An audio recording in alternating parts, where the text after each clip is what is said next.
Could be children who have recently died, or a child, sister, brother, uncle, aunt, cousins, co-worker, friends. Or it could be of someone who died years ago. Make you believe. They want you to believe. They can't make you believe it, but they want you to believe that you are seeing or have seen a dead loved one, or someone who you used to know, or even of someone who you don't know. One of the reasons for this trick, is to make people think that when they die, they go to a place where there's no pain, no suffering, no worries, no nothing. Everything is just okay. Okay? All right. Well, that is a trick of Satan. He pulled that trick with in the Bible to make the one guy believe that he was getting instruction from the Most High, when the Most High didn't even talk to this guy anymore. See, this word, and people are so ignorant. Well, I seen a ghost. I seen a dead, somebody dead I used to know, or whatever. I've seen some people who I don't know. They were there one minute, they were gone the next. They just disappeared. Lies of Satan. That gullible people who have not read, who have not studied, who have not used line upon line, precept upon precept, looking here a little and there a little in the Bible, believe, because these people believe this stuff because they have not used, studied the Bible as they should. But they are so brave and bold, so brazen to talk about. They've seen a dead loved one. They always say it around someone else. It's just another one of Satan's tricks. In them, Satan in them, influencing them to say that they saw a dead loved one. Okay. Or someone dead, you know. They were there one minute, they were gone the next. Tricks of Satan. The Bible clearly says the dead know nothing. In the day they die, their thoughts do perish that day. So if their thoughts perish that day and they know nothing, who do you think is acting like these dead people? Who do you think is acting like somebody dead, or some ghost of someone? Who do you think is doing it? Satan is doing it, and he can do it to the T. He can, the way they look, the way they sound, they can do it to the T. Okay? This is what fools you and this is their deception, to fool you. So you will tell other people, then other people will tell other people, or they'll believe some stuff, believe that from something that else, some other lie that Satan hatched, along those lines, of things that make them believe that what these people are saying is true. Well, I'm not the only one that saw somebody dead. They're seeing dead people too. And Satan knows his time is short, so he is doing everything he can to fool, to deceive, to pull the wool over the eyes of mankind. But if you are not studied up, you are apt to believe this. Satan has made people think that they have gone to heaven, that they have gone to hell, that they have seen dead loved ones. See, you can't underestimate the power of Satan, okay? The power of the devil. When God through Jesus made Lucifer, who became Satan, and he was very intelligent. He still is very intelligent. You know that commercial used to come on TV says, a mind is a terrible thing to waste. Okay? A smart, intelligent mind, very highly intelligent mind, is a terrible thing when it goes to do bad instead of good. And that is what the case is with Satan. He turned from good to doing, with Lucifer, when he was Lucifer, and became Satan when he started lying on the Most High. He turned from good to bad, which is what caused him to be called Satan, the adversary of God. Okay. He's not only the adversary to God, but he is, or the adversary of God, he is the adversary of humans. All that God has made, Satan is trying to destroy. Because for one, he did not get what he thought he was going to get, exalted above when he wanted to exalt himself above the stars of God to be like the Most High. He did not get that. In fact, not only did he not get that, now let's add these things up. Not only did he not get that, he got kicked out of heaven with a third of the angels who he fooled. Now check this out. He fooled 1/3 of the angels in heaven. And this could be billions of angels. We don't know how many angels there are in heaven. This could be billions. Just because the Bible says 1/3, well, what do you think that means? 200, 2,000, 200,000? No, the Bible doesn't say. You know, and I'm sure that heaven is bigger than the universe, or extends. There's no end to the universe, so there could be no end to heaven either. You know, heaven is not walled in. Think about it. It's not, nor is the universe. So nobody knows how big or how wide or the expanse of heaven is, or the universe. To me, I personally believe it is all endless. So there is no telling how many angels Satan, how many are a third of the angels who he fooled, who got thrown out of heaven. So not only was he, did he not get what he wanted, to be exalted above the stars of God, to be like the Most High, he got embarrassingly kicked out of heaven with a third of the angels. They were embarrassingly kicked out of heaven.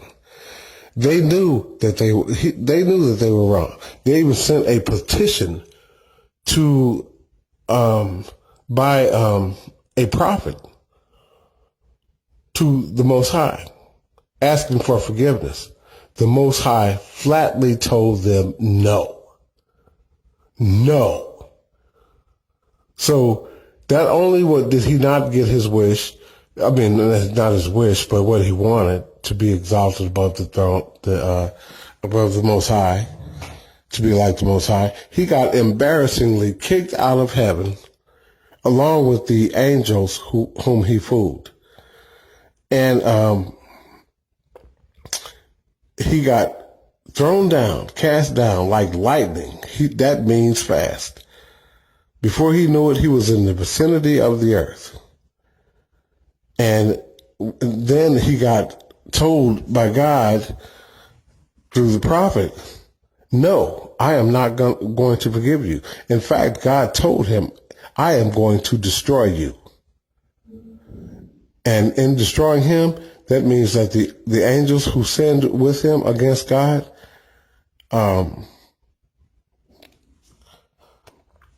they are also to be destroyed. The Bible plainly says that in the book of Revelation. They will be destroyed. How long they will suffer before they are destroyed, who knows? God knows. But see, so this is what people get when they follow Satan. They believe the lies that they see. These people are unlearned, unstudied, and they probably don't even read the Bible. They just go by what they see or what what somebody tells them. It's like the evil spirits performing miracles in the churches, where they are preaching half-truths to make people believe that this church is legit, that the stuff that they're talking about is legit because these miracles are being performed. But if these people would read the Bible, they would see that Satan has the power to perform these miracles also.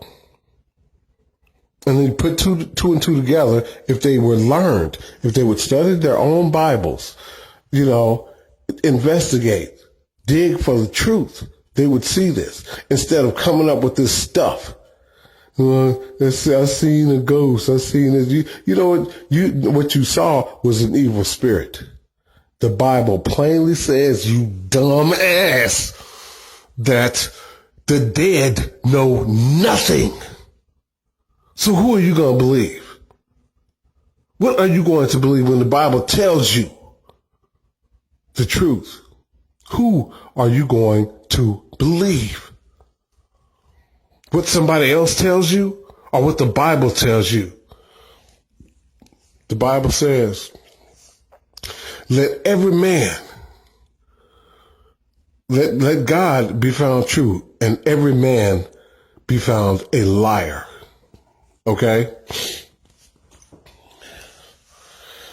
Every man that is in the physical, that's following the world, let them be found a liar. And every man who is telling half-truths, let them be found a liar. All those who are speaking half-truths, the false prophets, let them be found a liar.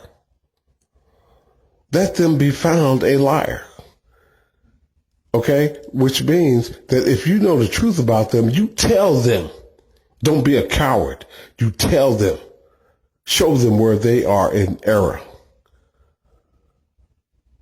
Let every man be found a liar and God be found true. Some of you won't even share the truth.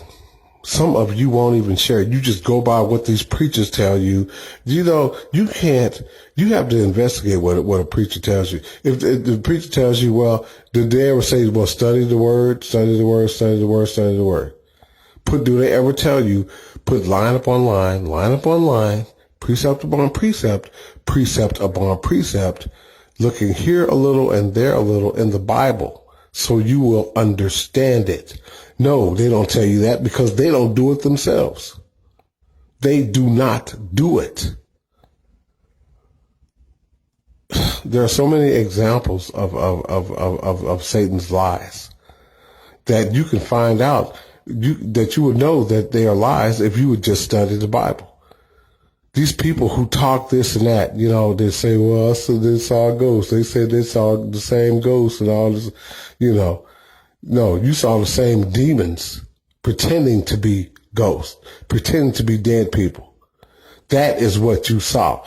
See, and the reason why you saw it, one of the reasons why you saw it is because you people are so gullible. You don't study the truth. You are so gullible, and your minds are so idle, and Satan plays in the minds of idle people like you, who don't study the truth, who take anything that somebody tells you and runs with it. Just because the preacher, he might have a big house, he's got a big car, he's got cars, and he got money in the bank and all this and that. He's on TV, he's got a nice choir. Look at how pretty the stage is. Are you such a dumb ass that you cannot see what the reason why he has these things? Or the reason why God allows him to have these things, and Satan can do nothing without God allowing him to do it. So whatever a man gets, he gets, good or bad, from God, the Most High, by God either doing it himself or allowing Satan to do it, because Satan can do nothing without God. Because God's in control of everything. Satan can do nothing. Nothing. We have free will, and it's up to us to study the Bible, to teach the truth about the Bible, the whole Bible, to preach the truth, to share the truth, to know the truth, to live the truth. Every day, every second of the day. Every second of the night. We are to learn the Bible. The Bible says pray continuously, because Satan is on the loose, seeking whom he may devour. He is out to kill, steal, destroy. I don't know how that goes exactly. Steal, kill, destroy. Everyone he can devour. And if you are so ignorant that you are not studying the Bible, if you are, the Bible says study to show yourself approved, to God, okay? To God. That's exactly what it means. You don't have to prove anything to man. If man has an eye to see and an ear to hear, he will know that you're telling the truth. Study to show yourself approved to the Most High. So people just are so ignorant. It's so unbelievable. Some of these people, I think, are just demons. Some of them, I think, are just demons. They are so ignorant. I'm like, I listen to some people talk, and it's like, is there no end? How stupid is this person? How is there no end to your ignorance, your stupidity, your simple-mindedness, your idle-mindedness? You're believing in this he said, she said stuff. You're gossiping. You're spreading all this stuff that you don't even know what you're talking about. You're just going by what you think, by what you heard or whatever. And even if you had seen something, it was a trick of the devil. Now, people who believe these lies, God sends strong delusion to further believe the lie. So I can't just say that it's Satan doing it, because the Most High sends strong delusion too, but the Most High does not want you to perish. He wants you to study the Bible, to find out the truth. He says, beloved, I desire above all things that thou mayest prosper and be in good health.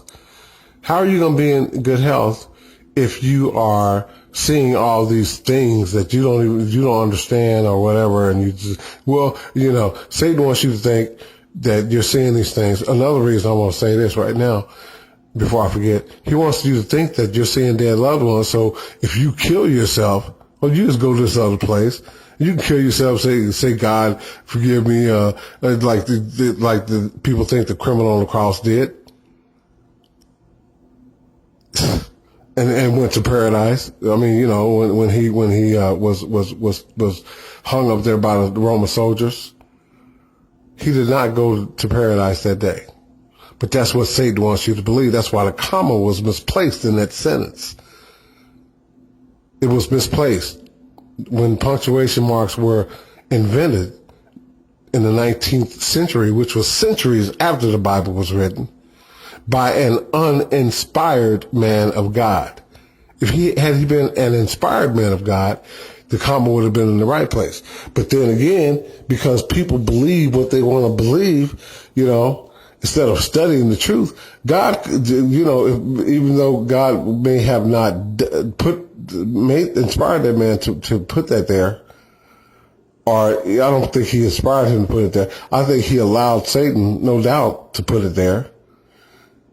Just like he allowed the Caucasian race, not the whole race, I have to take that back because it wasn't the whole race's fault. But just like he allowed Satan to influence them to take books out of the Bible and to put an image of a white Jesus in it, because God's people didn't listen to him. And for the same reason, I believe that's why all these white figures of these movies, biblical movies, all these figures in these biblical movies are depicted as white. you know, the main characters. Because, you know, and I believe God allowed it. He didn't say that people weren't going to pay for it. Because that's the warning about doing that is clearly in the Bible. The same Bible that they took books from, the same Bible that they added a false image of Jesus in many Bibles and hung that this different pictures, white images of Jesus on church houses and in other buildings all over the world probably. He allowed it. But they will pay for what they have done to God's chosen people. They will pay. They will pay. America's living so luxuriously and so selfishly and so backwards because they think that God's chosen people, they can just do anything, get away with anything, treat other people the way they want. They think they are superior because, you know, they are not, which is why a lot of them commit suicide when they can't get their way because they think they're supposed to have it that way. And then they don't understand why they can't have it that way or don't have it that way. So they'll commit suicide and all kind of other crazy acts, shooting up schools and all this and that. Because they think they are God's chosen people. And you know what's really sad is that people in the white race misled their own people. They misled their own people with the lies, with all these lies. Not only from taking books out of the Bible and adding stuff to the Bible, like the false image, but by lying about how America was founded, who the first 7 presidents were, all these different lies, you know. And God said, you know, or you're going to be the tail and they're going to be the head. That's what he told his chosen people who did not want to listen. So all this stuff was allowed. Yes, it was allowed. But it is to be paid for by God's vengeance. God's chosen, real, true chosen people, the true Israelites are waking up slowly. Not all of them, but some of them.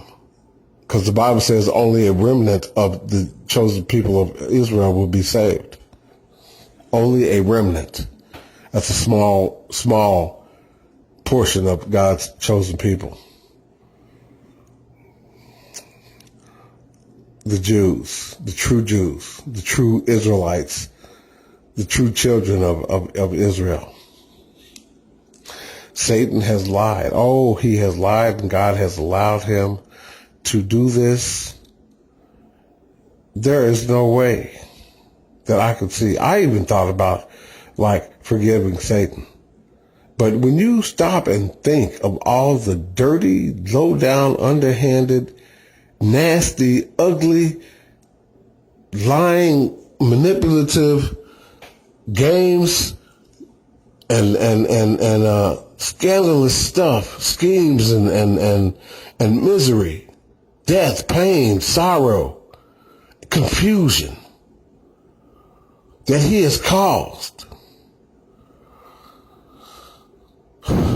You know, when man first, when Adam and Eve, when Eve, then Adam, went against God, didn't listen to what God said, all hell broke loose.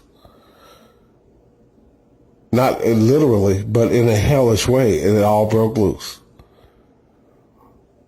When God's chosen people did not listen to the Most High.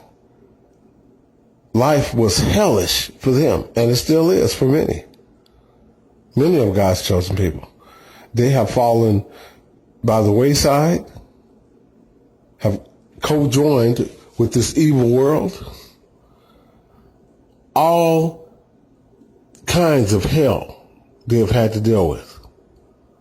All these curses. But some of them are waking up.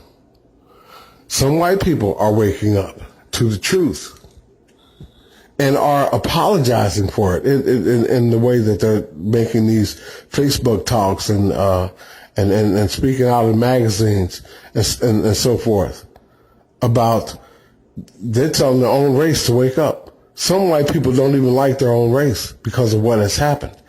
The youth, many youth, I believe, don't like their own race because of what has happened. They're going around listening to rap music in their cars, and many white females are with black males now.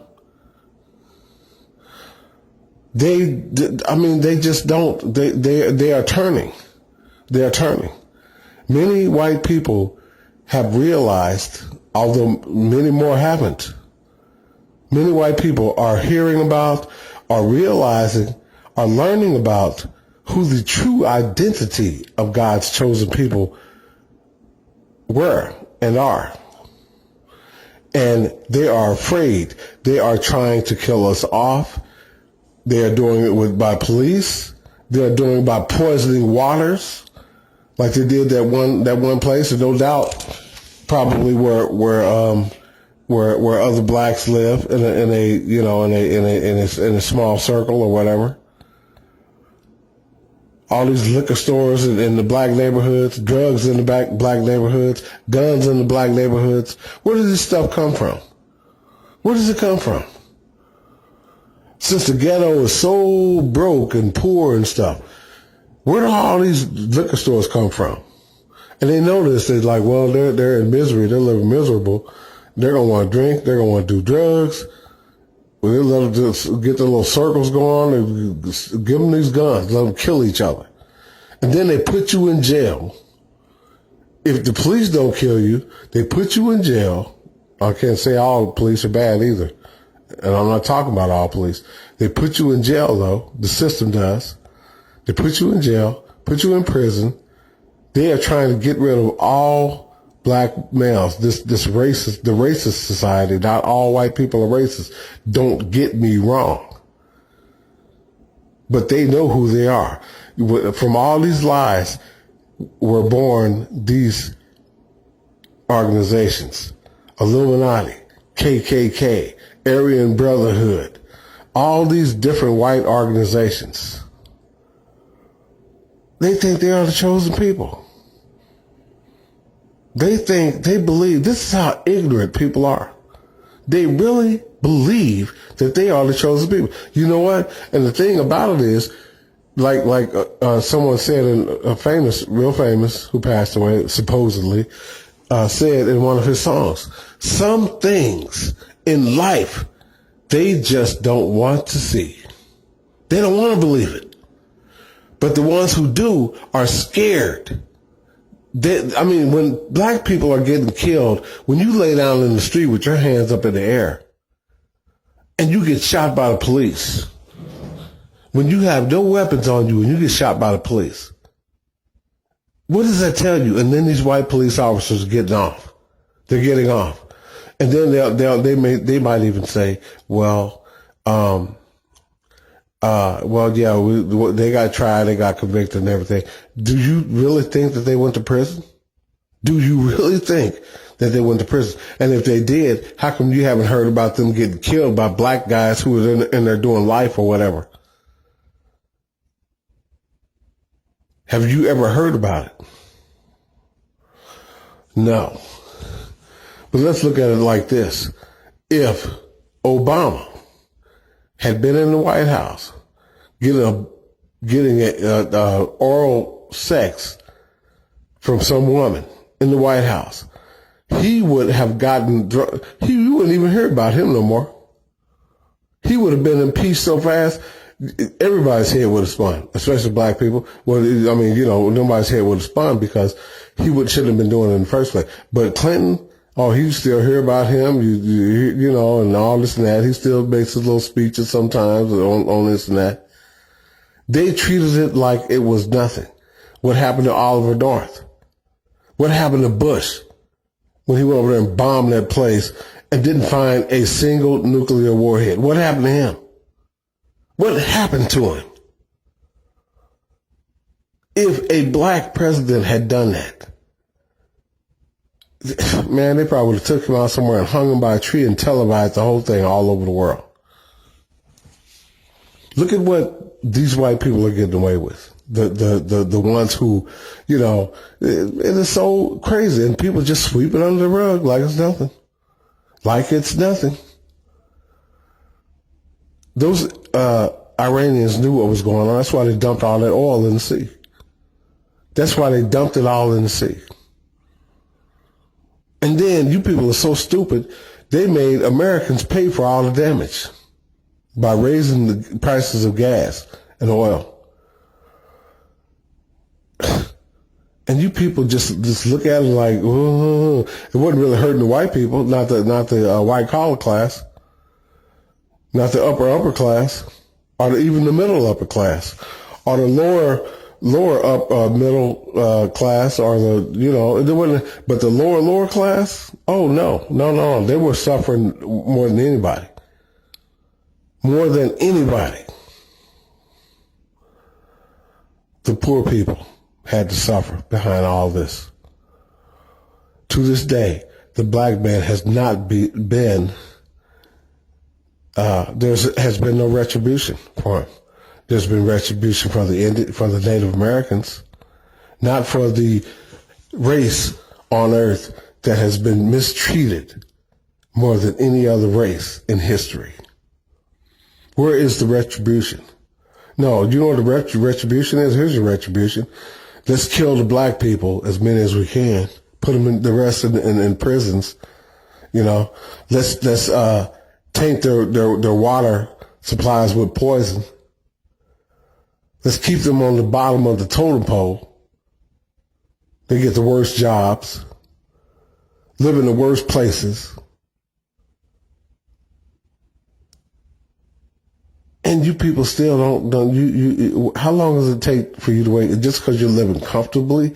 You should be living like kings and queens. Like God's chosen people who have everything and need for nothing. Instead of it being the other way around.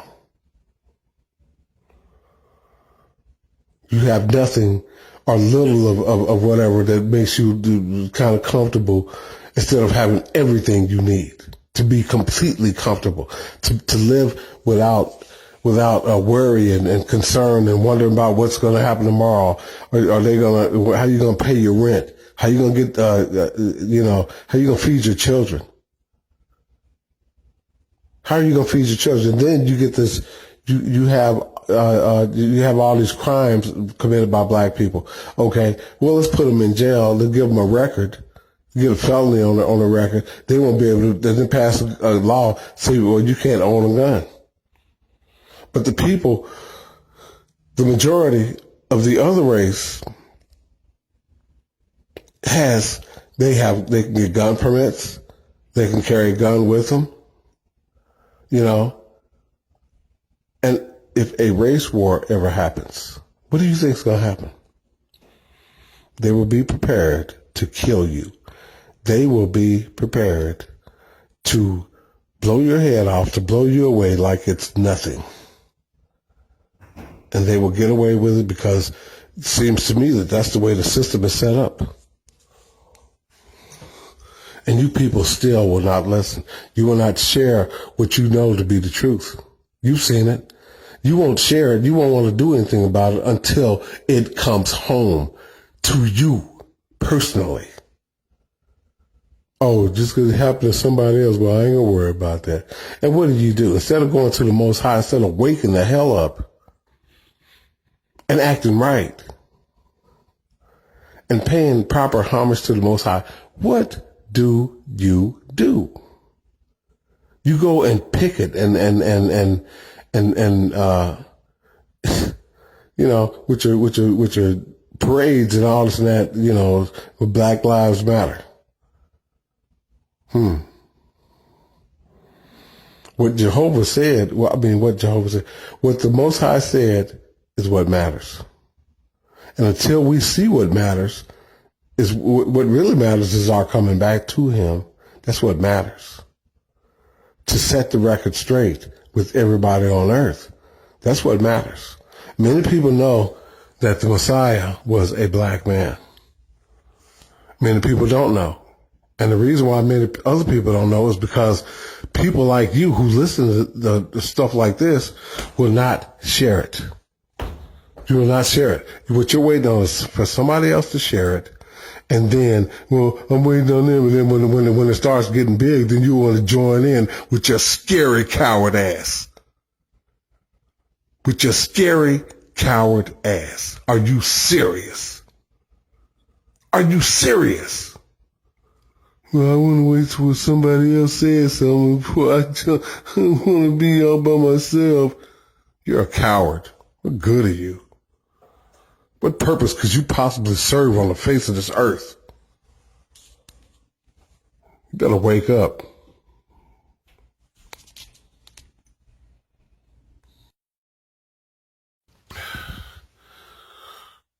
Flesh and blood cannot enter into the kingdom of heaven. This is a verse that people look at when considering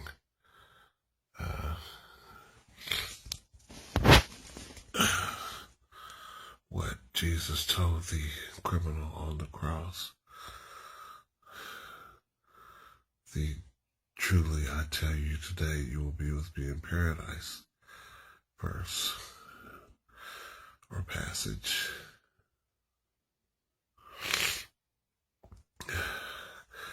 Paul, who spoke about the race, about running the race for the prize, was talking about being the prize being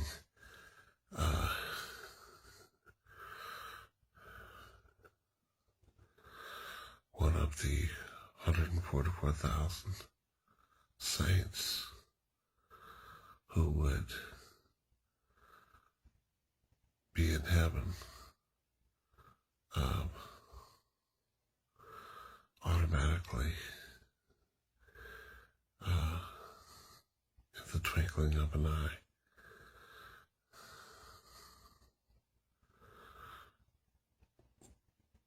When they died, those who would not have to fear or suffer, they would never fear or suffer the second death. Over them, the second death has no power.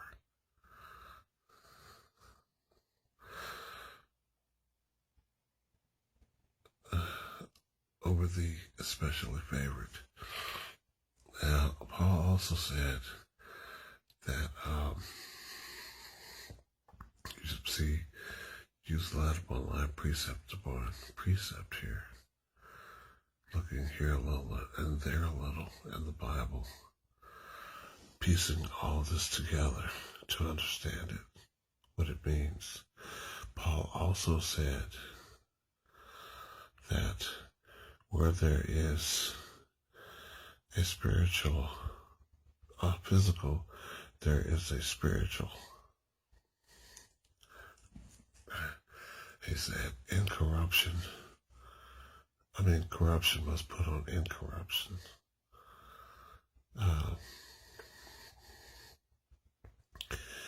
But like I said, you have to put these things together. Where there is a physical, there is a spiritual.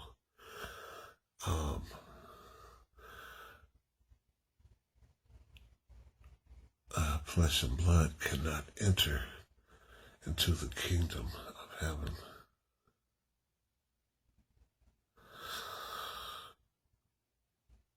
Now, it's going to mean two things at the same time. That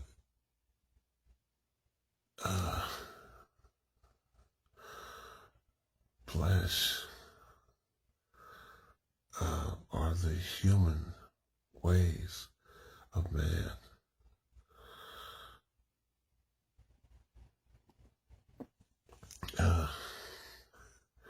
Just the flesh. cannot enter into the kingdom. You can't be about the flesh or the desires of the flesh. You have to put on the spiritual man, or the spiritual must be in you. The truth must be in you before you can enter into the kingdom of heaven. And that means the heavenly kingdom and the earthly kingdom. You can't enter the heavenly kingdom unless you're one of the 144,000 chosen, qualified to enter into the heavenly kingdom. And you can't enter into the earthly kingdom of heaven unless you are one of the meek, which is clearly shown in Matthew, in the book of Matthew, where it says, the meek shall inherit the earth.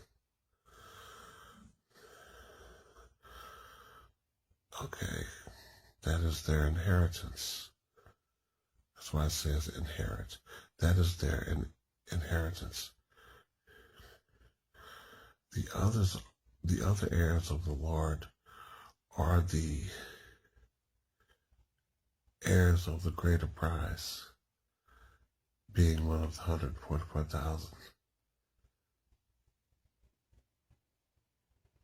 who will be in the first resurrection, over which the second death has no power. So we can't always be about the flesh, pleasing the flesh. We have to be about the Spirit. We have to be born of the Spirit and the truth and the desire to change things. We have to have that zeal that Jesus had when he went into his house of worship and ran those money changers off. He was mad. He was mad, you know. He wasn't like, smiling and stuff when he went and made that whip of cords. That whip of cords. No, he was mad. You see, he was smiling when he was bringing that whip down on those money changers, turning over tables and stuff. Yeah, I can see him doing that with a big smile on his face, laughing like it was a joke. Or just tapping them with the whip, like just a little bit, a little tap, saying, y'all stop that now, for y'all make me mad. No, he was mad when he was making it. He was mad when he went in there. He was mad when he was turning over those tables. He was mad when he said, in effect, well, this is my house of worship. You turned it into a den of thieves. How dare you? How dare you? And it said in the Bible of Jesus that his zeal for the Father was in fact great. He was hot. And the fire was definitely in his eyes. That fire should be in all our eyes, or in all our hearts. Mad about the truth. It should be in our spirits. Mad about the way the world is being run. It's like a bunch of money changers who don't care, who have no regard for what's right. No regard for doing right. Many people are like that. They are selfish. They are of the flesh. They are about the flesh, the desires of the flesh. They are greedy. They are money hungry, lovers of sex. They are running from the truth because it is in fact light that is exposing them and their ways. They are about the flesh. That is why flesh and blood cannot enter into the kingdom of heaven.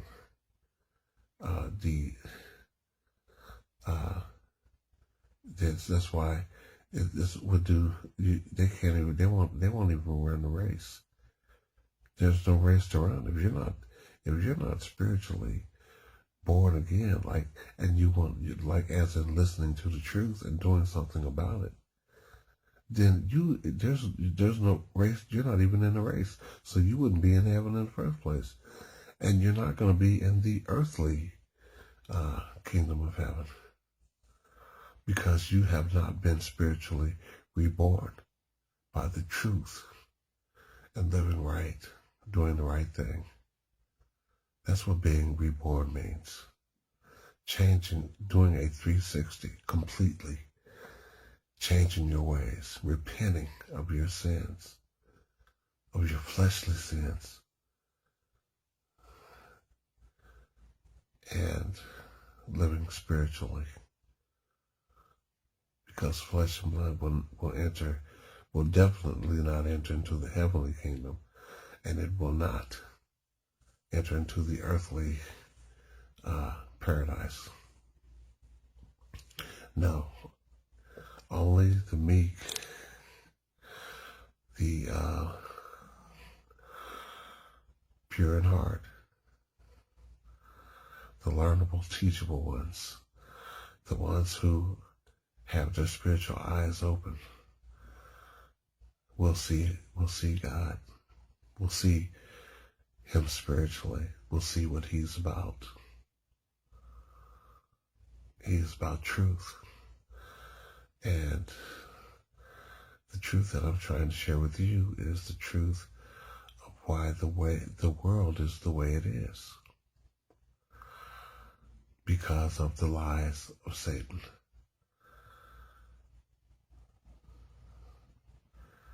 The deceptions of Satan, which he started in the beginning with the angels in heaven, because he was jealous of what God had. He wanted what God had. He wanted God's position. And when he could not get that position, which he thought he could by lying on God, he wanted to be exalted above the stars of God. But it backfired on him big time. Not only did he not get exalted, he got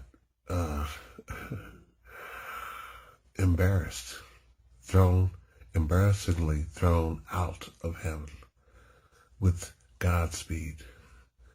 That means before he knew it, he was in the vicinity of the earth. Him and a third of his angels. That's how fast he got kicked out of heaven.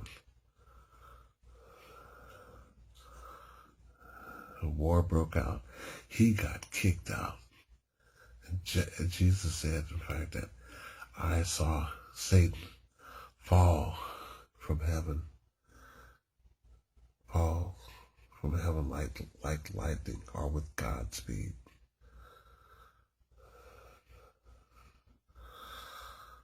So,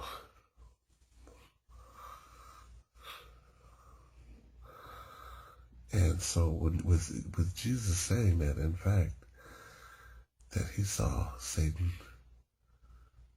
fall like lightning from heaven, he was saying this before Satan was kicked out of heaven, which seems to be to say that when Jesus went back, he just foresaw it because Jesus knew certain things. He could foresee certain things, although not everything. He foresaw Satan getting kicked out of heaven. Okay. And that's exactly what happened when Jesus went back, I believe. When Jesus went back, he went back with the attitude, after all he had went through, after all Satan had put him through, he went back with the attitude that, Satan, you got to go. It's time for you to move around. I'm tired of you. You got to go. After he presented himself to the Most High, the sacrificial lamb, I believe he went straight to Satan. And he said, you got to go, buddy. Well, not buddy, but, that's just a figure of speech. He's like, you got to move around. You got to get out of here. You got to get the hell up out of here. I went through down there. Oh, no, you got to go. You got to go. And what better place could he have been sent to than the place where man, than the place, than the earth, because it was on the earth that man chose to listen to Satan over the Most High. So, in Revelation,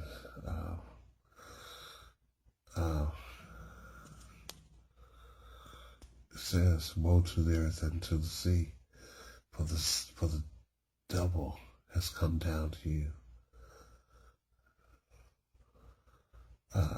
having great anger, knowing his time is short. Knowing his time is short.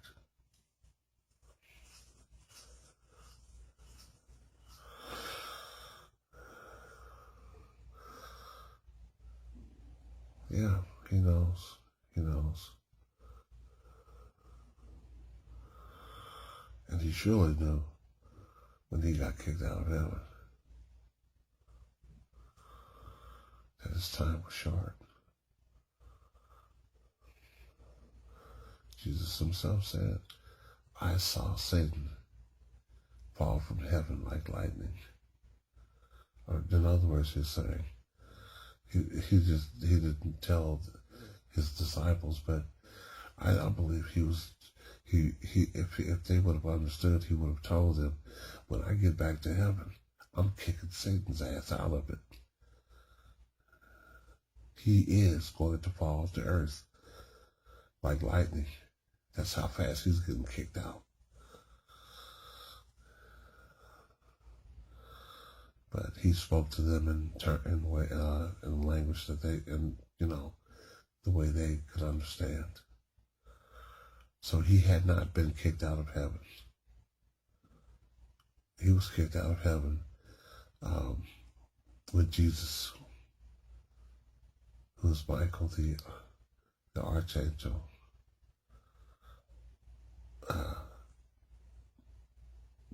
Went back when Jesus, whose name in heaven was Michael, kicked him out when the war broke out.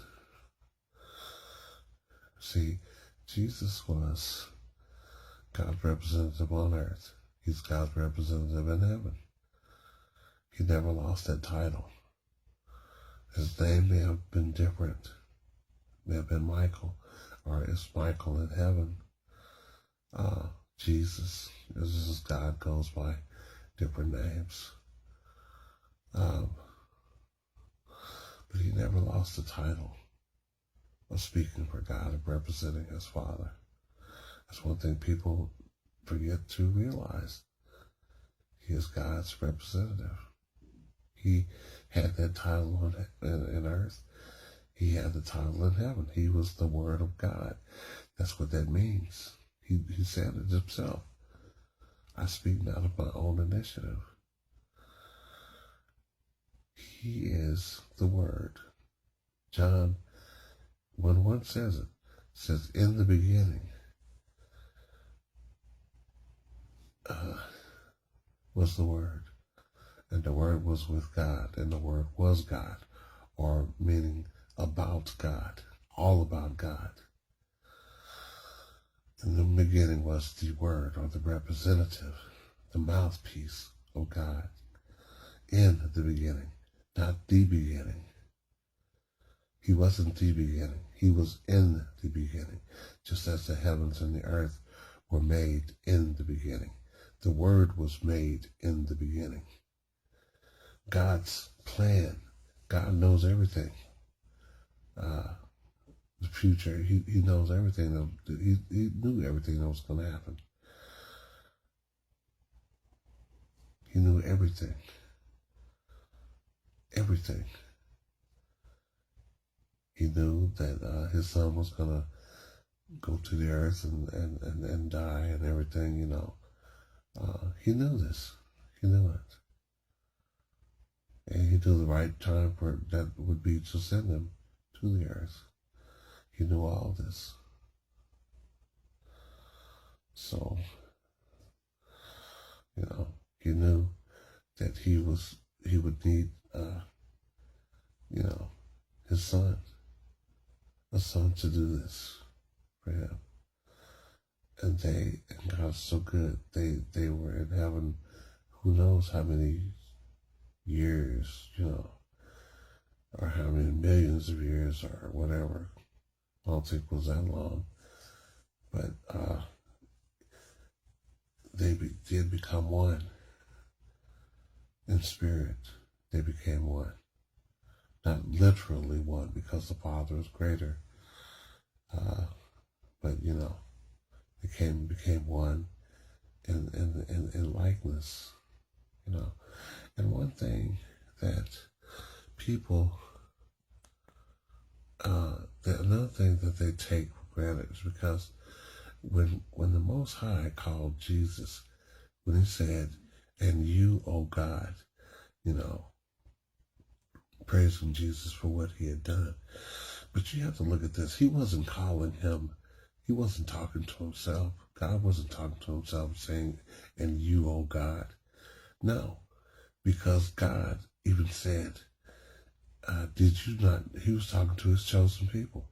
He said, "Did you not know that you are God's, his chosen people?" And it is clear to see that his chosen people are God's, because who has excelled in everything more than anyone else on this earth? Who has excelled more than anyone? The black race, his chosen people. His chosen people more than anyone, which makes them above everyone else. His chosen people, whom he called gods. I had a dream one time because I was living a rather fake double life. I was just living a double life. It wasn't fake, it was real, but it was a double life. So there was falsehood in it. And in the dream, I was surrounded by, I was sitting on this like bench, this concrete bench, and I had this wreath around my head, this like flower wreath thing. I was young. And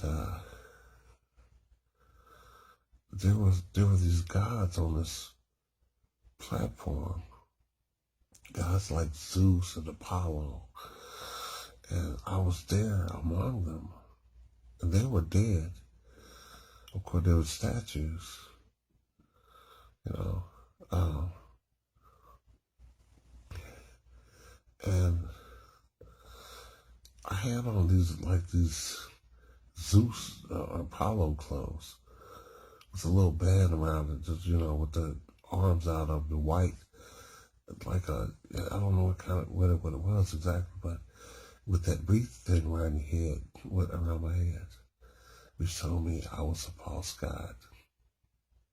I was not a real God because of the way I was living. That's another dream I forgot to mention that I had.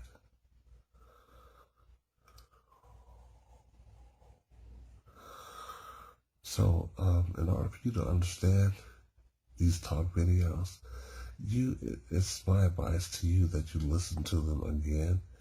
The more you listen to them, the more you will understand. You'll get the gist of what the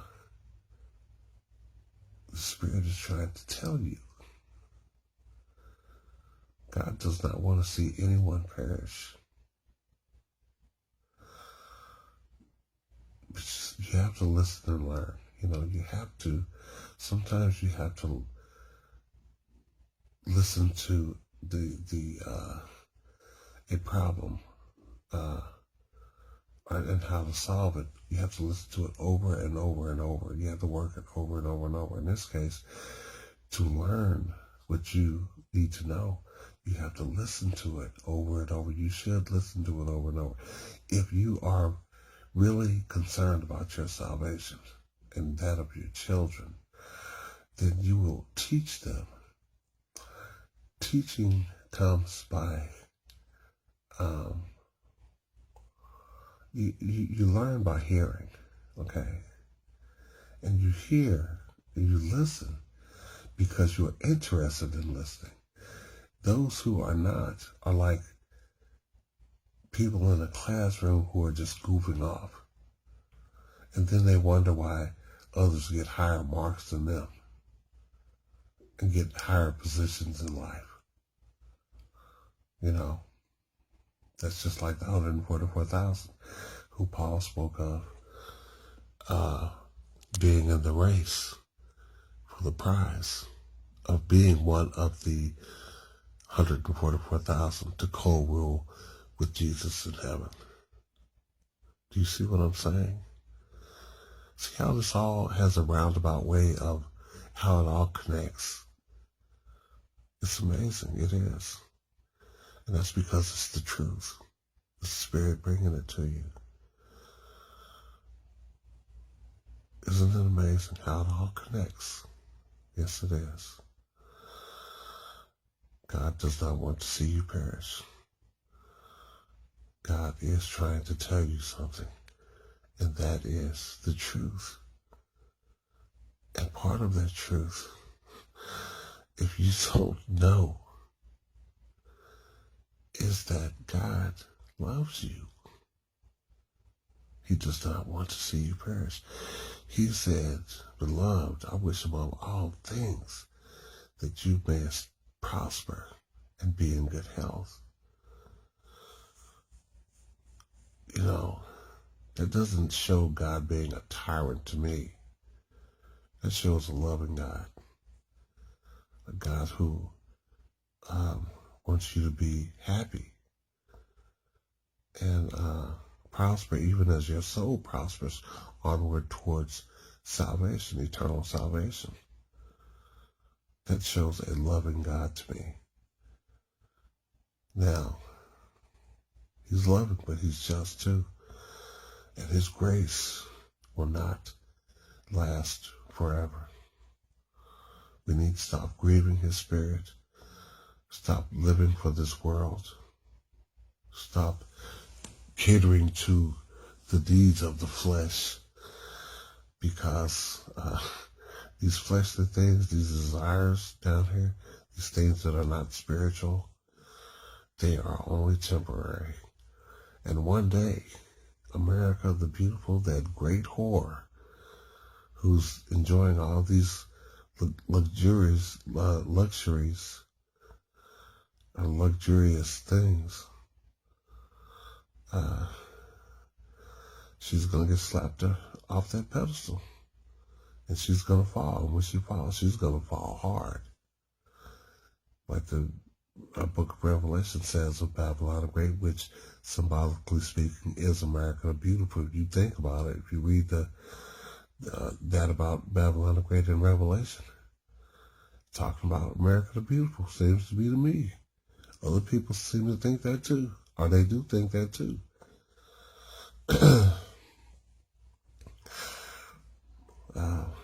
Yeah.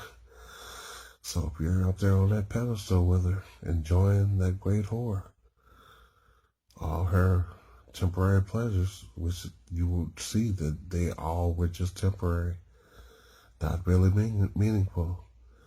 You have to find out what's meaningful in your life. If you care about life, if you care about your children, if you care about yourself, if you care about anything about God and righteousness and truth and living and being happy, especially being happy forever without all this stuff that's going on now. I was told just the other day by a woman of a particular faith that people all over the world are committing suicide because the world is driving them to it. All over the world, not just here in the United States, all over the world because of the conditions of the world, because they are fed up. They are tired of seeing the world the way it is. All these miseries, all the crazy things that are going on. You know, God did not create life to have all this stuff come into it. He didn't. He did not create life for man to be miserable in it. He did not create life to create death. He did not. If you care anything about life, love, people, first and foremost, the Most High, and doing the right thing, then do it. That's all it is to it.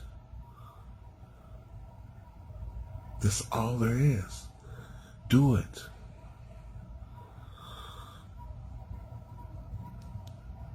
God promised that he would never leave us or forsake us. But we can grieve his spirit, and he will chastise us. He chastises those he loves. And oh my, have I been chastised. Oh my. But see, I'm glad that I was, because I would have just been buck wild. I'm glad that he chastised me. Just like a parent who really loves their children will chastise their children, but not to the point where they give up hope.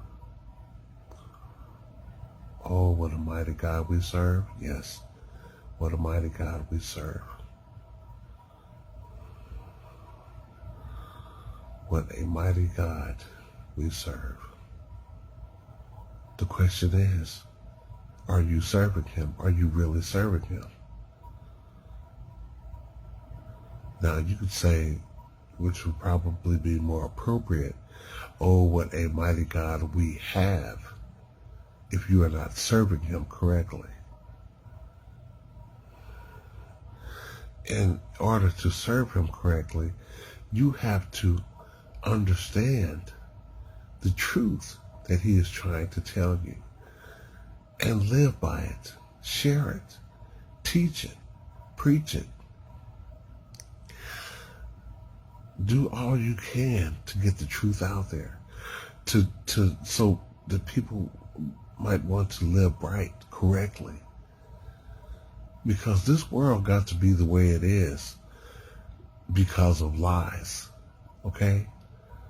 Jesus said, I come so that they may have life and have life more abundantly. Okay?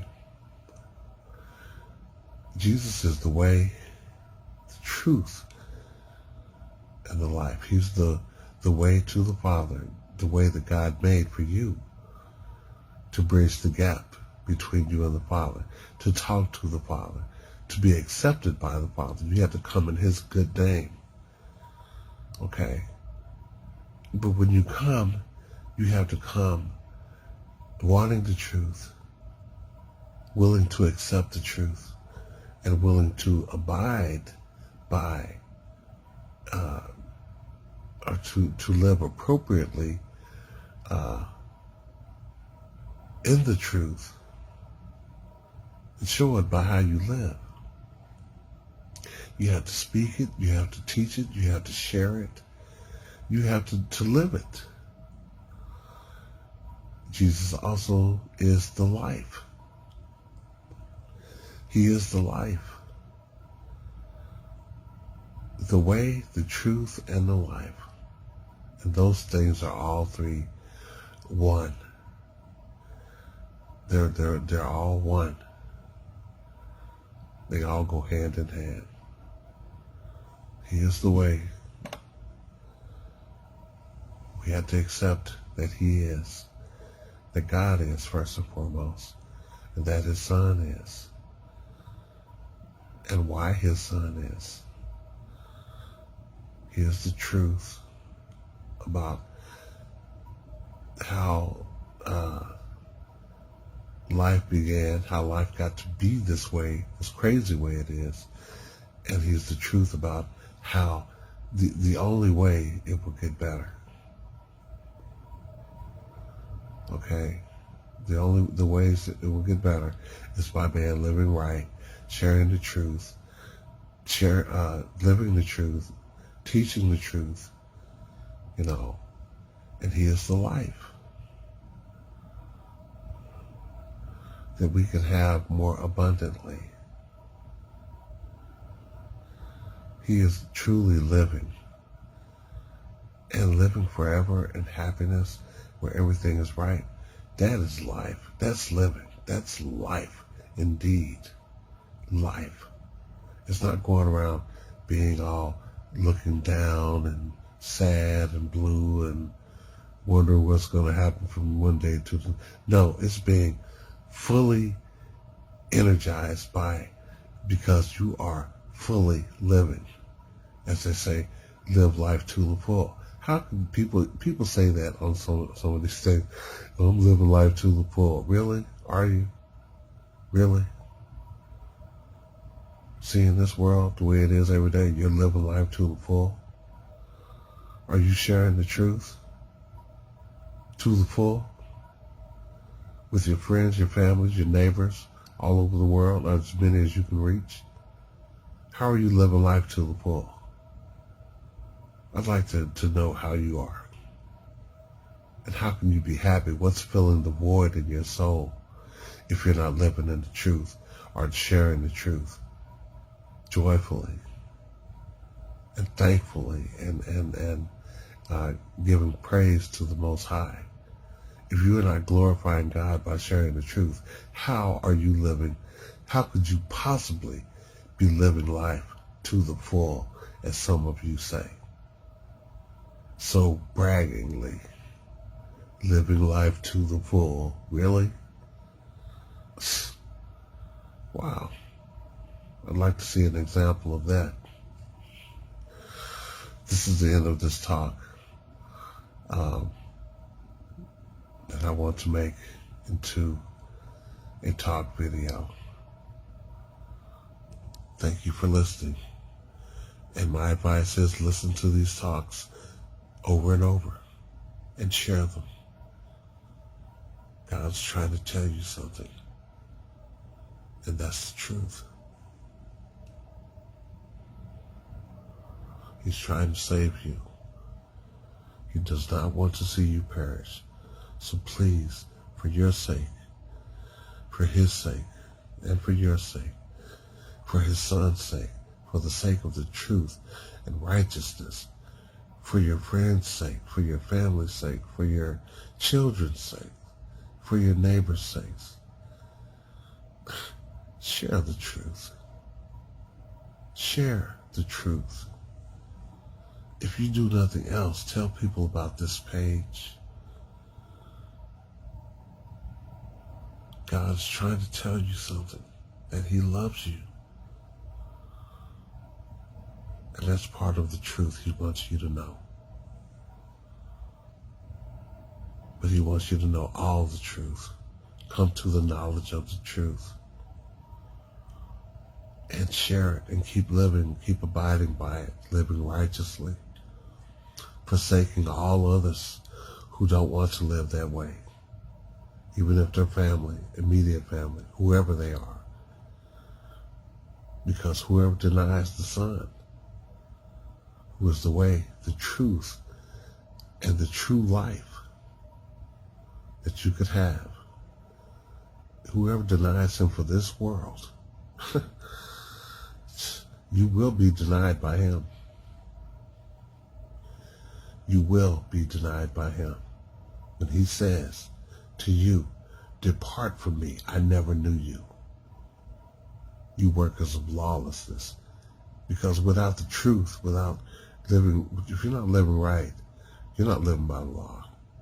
If you're not living in the truth, or by the truth, or standing up for the truth, then you are living just a lawless life. Everything you're doing is in vain. All you're doing is in vain. He wants us all to come to the knowledge of the truth. Not just some of us, all of us. And that's the truth. That's the truth straight way.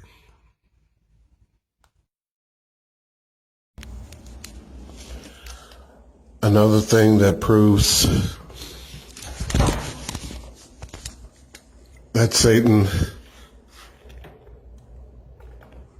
does not know the future, as many think he does or did, is that if he knew the future, he would have known before he even asked God about testing Job. He would have known that Job would have proved loyal to God after the testing was over. But so what sense would it make for him to ask God if he knew the future? If he knew the future, what sense would it make for him to ask God to let him see what he could do to make Job unfaithful to God?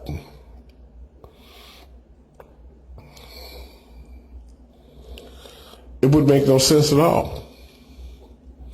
Just as it made no sense if Satan knew the future, that he did what he did in heaven, slanderizing God's name and God's character, or just slanderizing his character by lying on him or accusing the Most High of something that was not true. It makes no sense that he would do that, and if he knew the future, then he would have known that in doing what he did in heaven, he would have known, for one, that he would not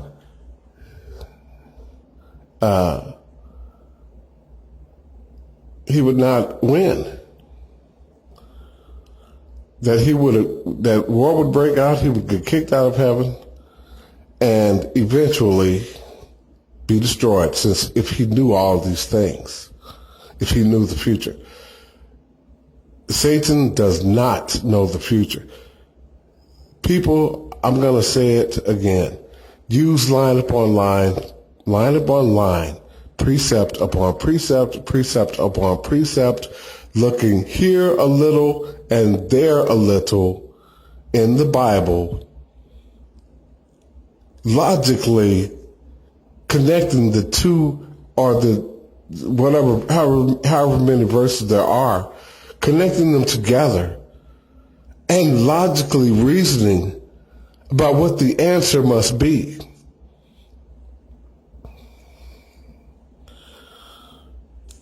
This is the only way you figure things. This is one way you figure things out, okay?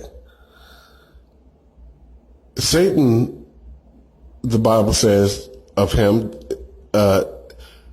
knows his time is short. Sure, he knows his time is short. Well, let's see. One thing, let's look at all these different precepts, okay? And lines upon line, looking here a little and there a little in the Bible. First off, Satan slanderized the Most High. He lied on him about his character. He gets kicked out of heaven after a war breaks out in heaven. He gets kicked out of heaven, embarrassingly kicked out of heaven, to the vicinity of the earth, along with 1/3 of the angels, whom he deceived. Whom he lied to all the angels. 1/3 of them he deceived. Okay.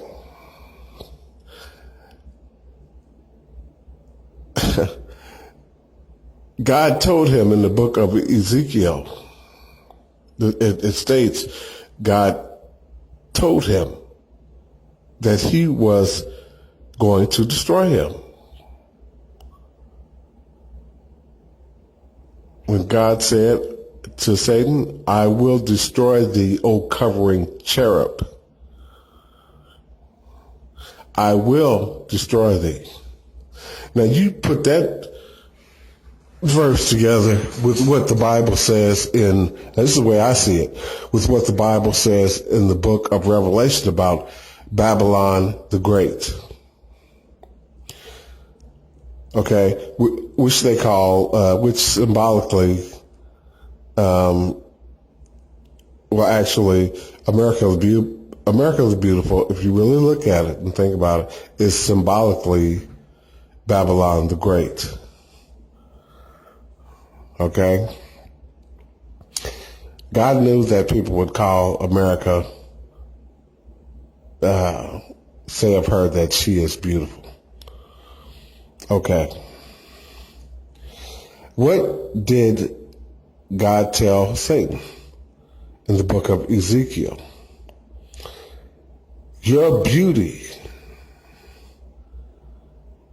as Satan thought was so beautiful, just as America, the great whore, who is also known, aka Babylon,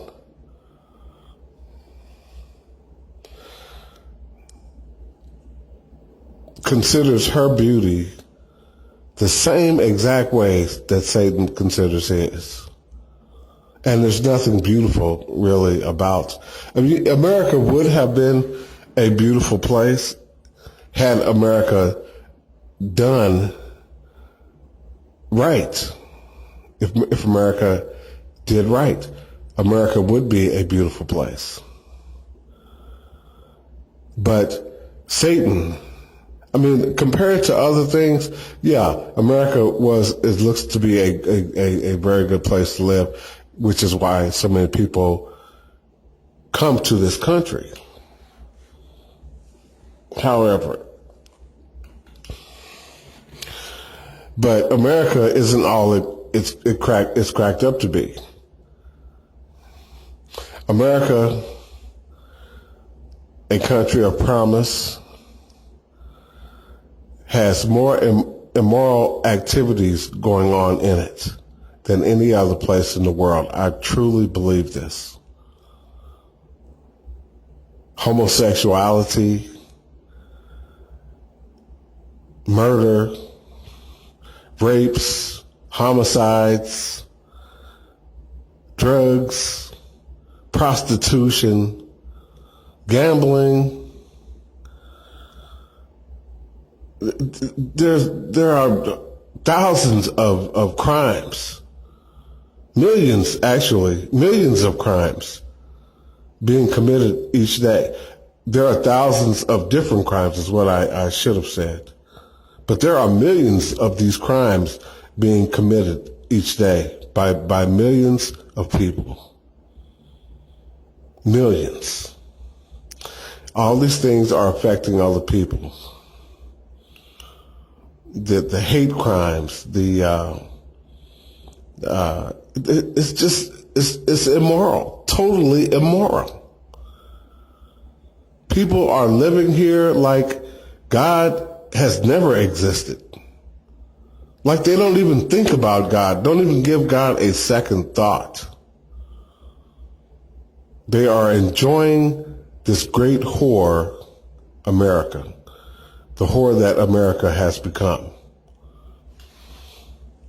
Now you look at the similarities of what God said of Satan in the book of Ezekiel and compare them to what the Bible says of Babylon, about Babylon the Great.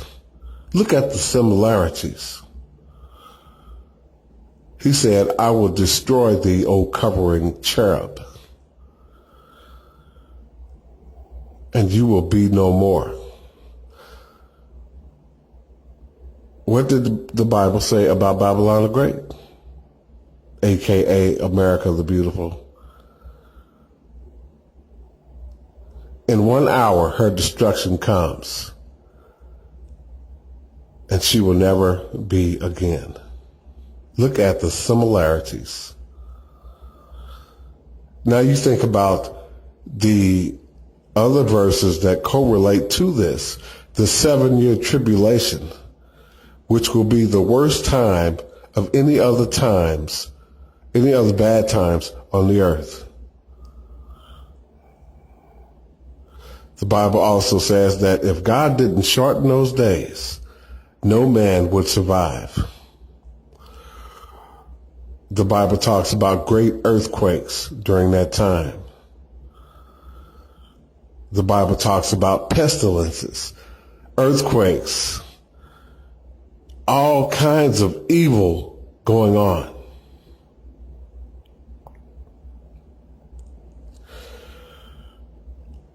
It talks about people eating their own sons and daughters. The Bible says, consider the ant, O sluggard. Consider the ant. The O sluggard is a different part of the Bible. I'm sorry.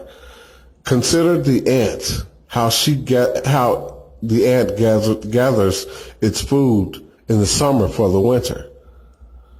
The Bible goes on to say in another verse, pray that your flight, or when you take off trying to get away from this what's happening, pray that your flight not happens in the wintertime.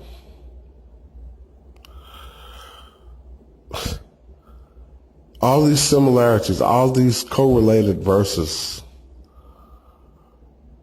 are things you need to think about. I am coming like a thief in the night, says one verse. Another verse says, just when they think it's peacetime, when they say there's peace, destruction will come suddenly. Suddenly. The Bible says in 1 hour her destruction came. In 1 hour. Which to me means we're talking, and she'll be destroyed by fire. Nuclear warheads cause fires. With all the oil and gas over here, a flood is not going to cause fires, but this stuff will cause fires. Well, it will burn. It will burn. It will burn. It will burn. It will burn. It will be the worst time of any other time on the face of this earth. If you cannot see the signs, if you cannot read between the lines and see what is going on, the world has got you fooled. The world has you blind just because it hasn't happened yet. Don't be foolish and ignorant like the people in the days of Noah, when Noah kept telling them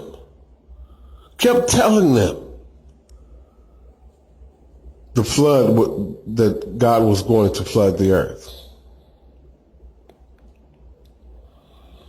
with water.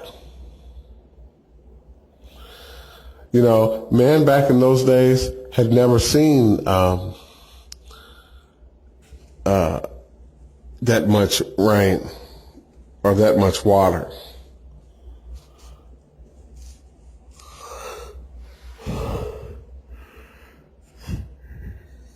See the similarities? Mankind today has not seen that much destruction that's coming.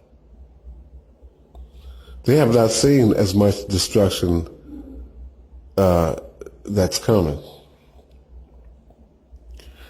They see it in different places, here and there, hear about World War I, World War II.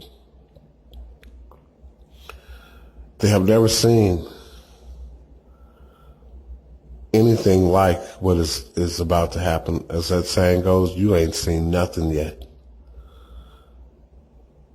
What you saw years and years past, you can pretty much say, from what the Bible is saying, you can pretty much say that was just the tip of the iceberg of what is yet to come.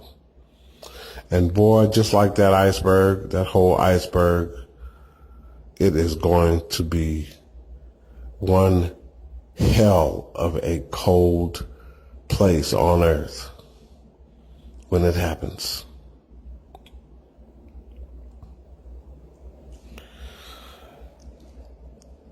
When God's anger, when his fury, when his being fed up with mankind and their evil, in his good timing,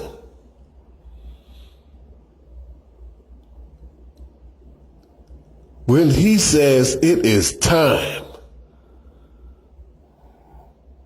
when he opens those doors, it's coming. It's happening. When it starts, it's going to last for 7. You think, as people say, well, today sure is a long day. It's been a long day. It's been a long week. It's been a long month. Wow. And then sometimes people say, man, this month went, this year went by fast. Then it went by fast. Wait till the 7-year tribulation comes, the great tribulation. Those will be the longest days, nights, weeks, months, and years that you will ever see. It will feel like an eternity. Every day, day to day. There was a song that was sang by a black female. The lyrics went, "These are the days, the sweetest days we'll know. Compared to what's coming, oh, these days are going to seem like honey, like peaches and cream. These are the sweetest days we'll know." In fact, all the other times on earth will seem sweet compared to what is coming. I'm going to say it again, just a refresher so you will know. Think about it. If not, well, you've been told. No cell phones. That means you cannot call anyone who you know. When all the towers and everything are destroyed. No home phones. When all the telephone lines are down. No television. No electricity.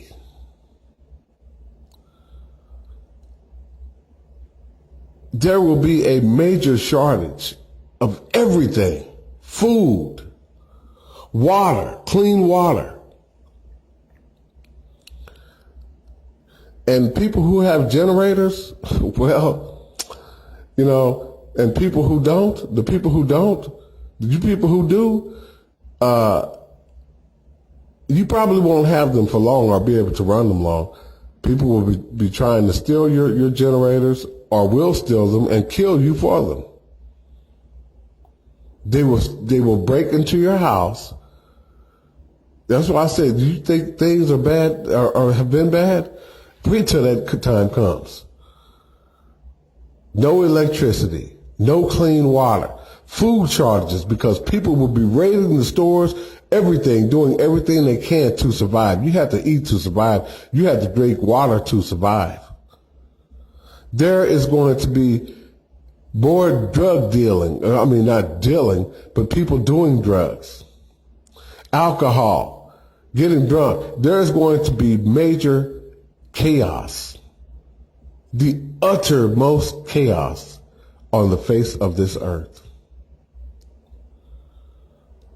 for 7 long. You know, the Bible said if God did not step in, no flesh would survive. No flesh. No flesh. What does that tell you? If God did not shorten those days, but he did it, he will do it for the sake of the elect, his chosen ones. He will do it for the sake of his elect.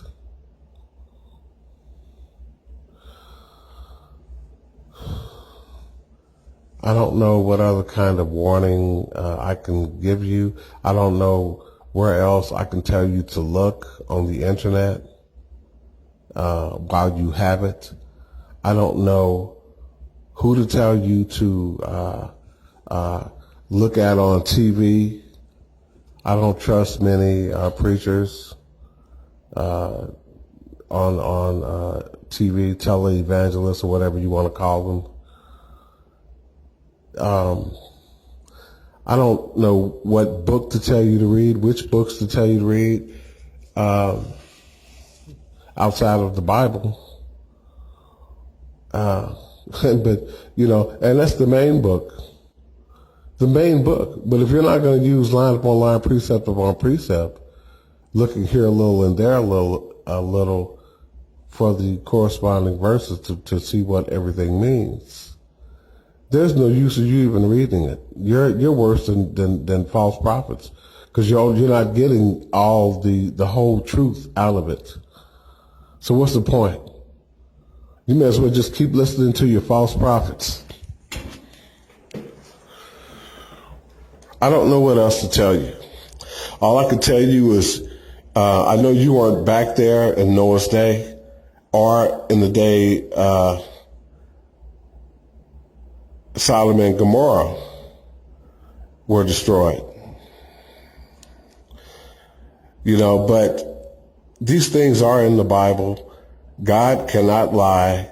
The signs of the time in the Bible, which were predicted 2,000 years ago and are now today's headlines, should be enough for you to see or believe that those other things actually happened.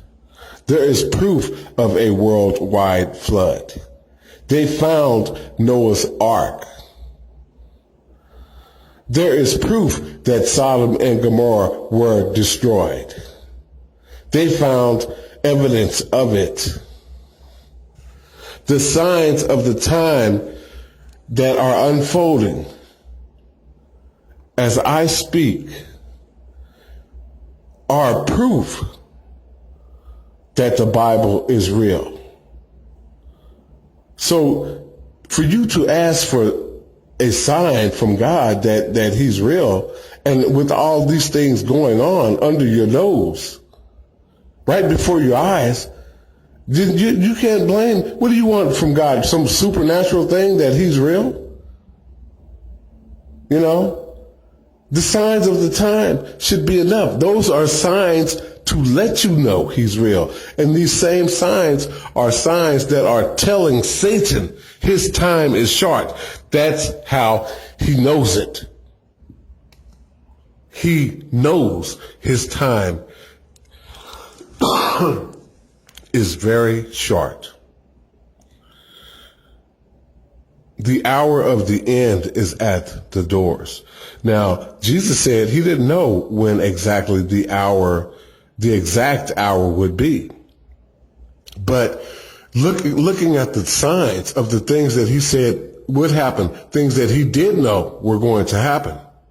Look at the signs of these things. At these things happening. He said, when you see these things happening, know the time is near. He went on to say, that time is at the doors, but the hour, the actual hour of the end, he did not know. Only his Father in heaven knew.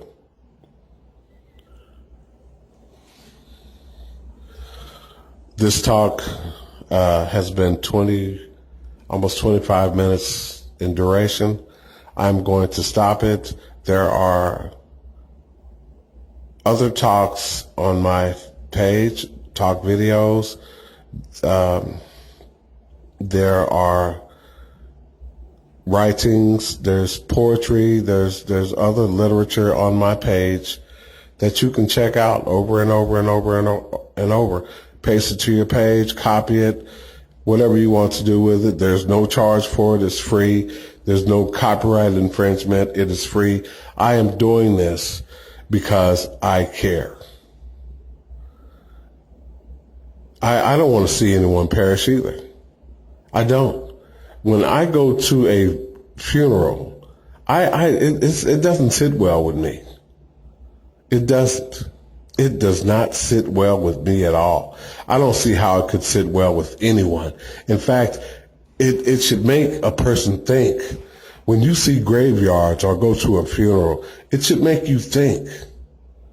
Tomorrow is not promised to me.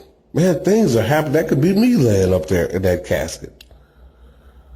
That could be me that died when those tornadoes came through, or in that hurricane, or got struck by lightning, or hit by a car, or in that plane crash.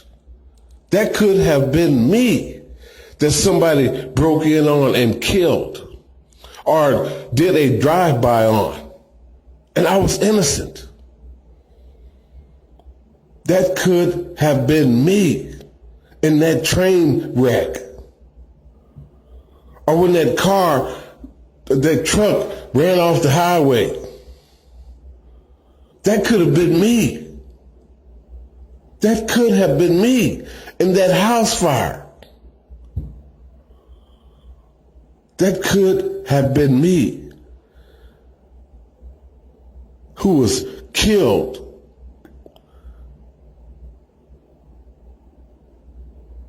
because of a case of mistaken identity.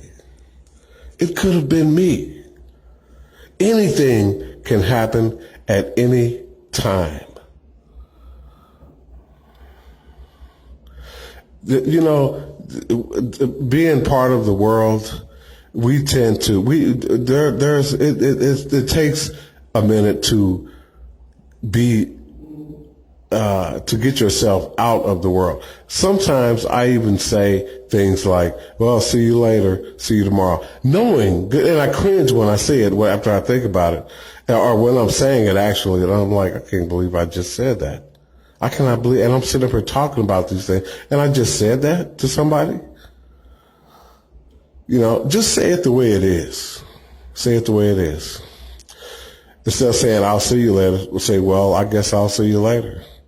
You know, God willing or God blessing, we may see each other later. And, you know, just be honest about it. You know, just say, hey, I don't know what's going to happen from one minute to the next, but, you know, I hope to see you again. Not, I'll see you later. I'll see you next week. So matter of factly, like you just know you're going to be here. Like you and you alone got complete control of your life and everything that happens in it. No, you don't. And no, I don't. So we need to watch what we say. So matter of factly. And just say it the way it really is. Be logical about it. Because we don't know. We do not know. You know. We do not know. We always say it's a worldly thing, you know, and it's being caught up in the world that gets you, you know, so these ways, they're hard, they're habitual, you know, they're habits. They're habits and they're hard to break, and we catch ourselves doing this stuff or wanting to do it over or say it over, what, you know, things that we've done for years and years and years, you know. And we know in our heart of hearts, in our mind of minds, that these things are not right. We have to wake up. It's time to wake up. You know, it's not, I know things can't change overnight. Some people can like quit doing things overnight, but man, ooh-wee. And some of us need help to do it, just like help with quitting smoking.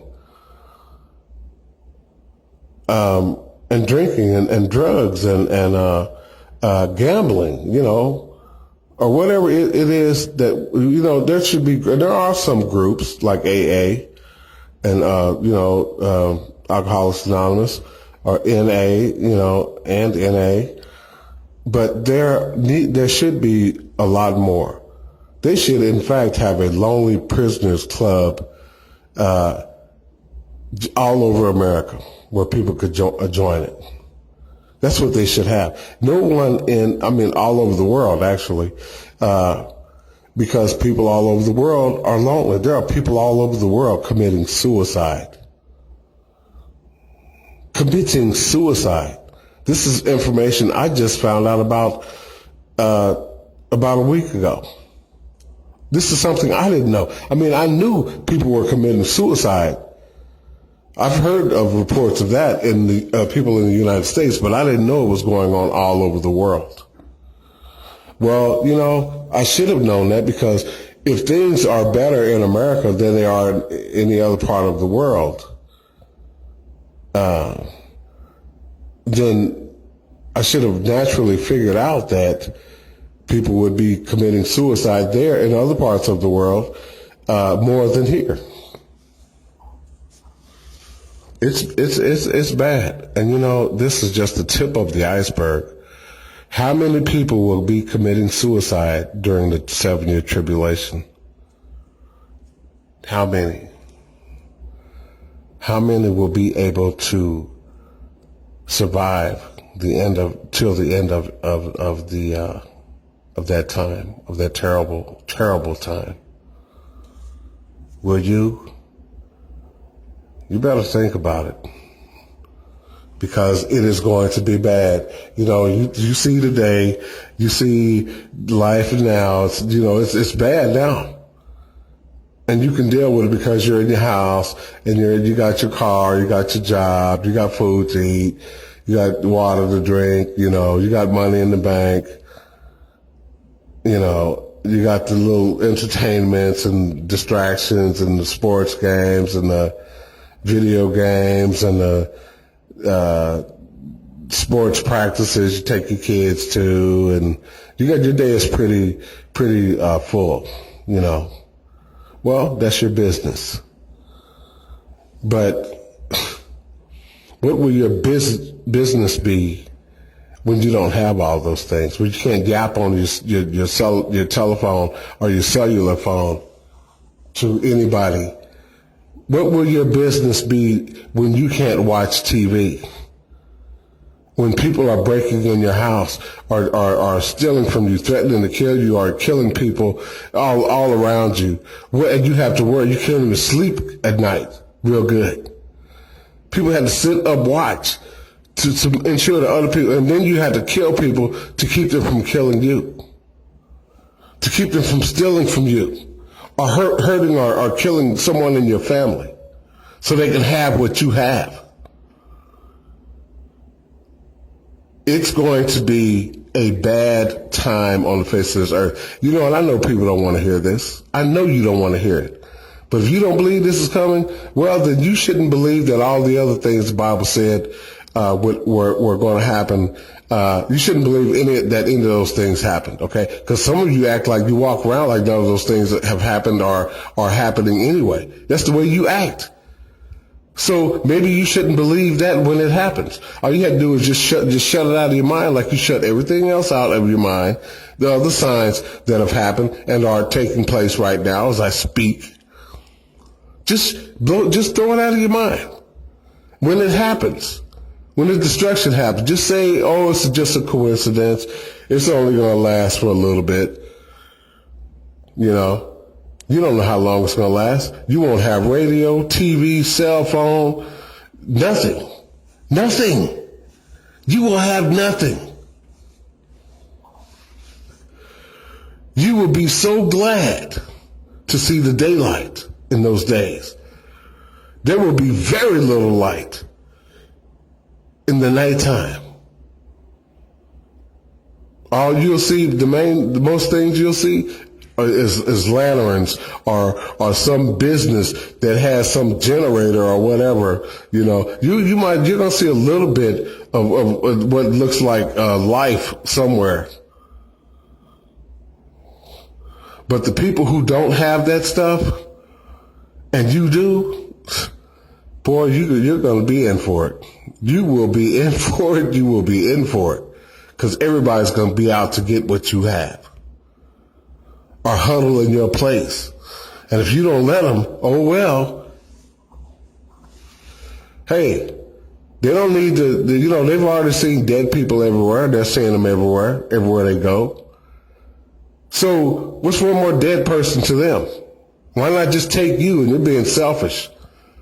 Why not just kill you? You know, everybody's trying to survive. So it'd be like, why not just kill this person? Let's just kill this person. Let's take it. And they're going from house to house, place to place, killing people. People killing people to survive. I'm not trying to scare anybody, but if you put these things together in the Bible, what the Bible says, you will see this stuff that is coming. And with who you have in office now, with his attitude, with his boldness, with his bold statements, talking about doing this and doing that. Boy, oh my goodness. The end, as I believe it, is at the doors. Someone else said it too. That, boy, you got the right one in office to kick it off. You got the right one in office to kick it off. And if you get one in office, if it doesn't happen in his time in office, you get somebody in office worse than him.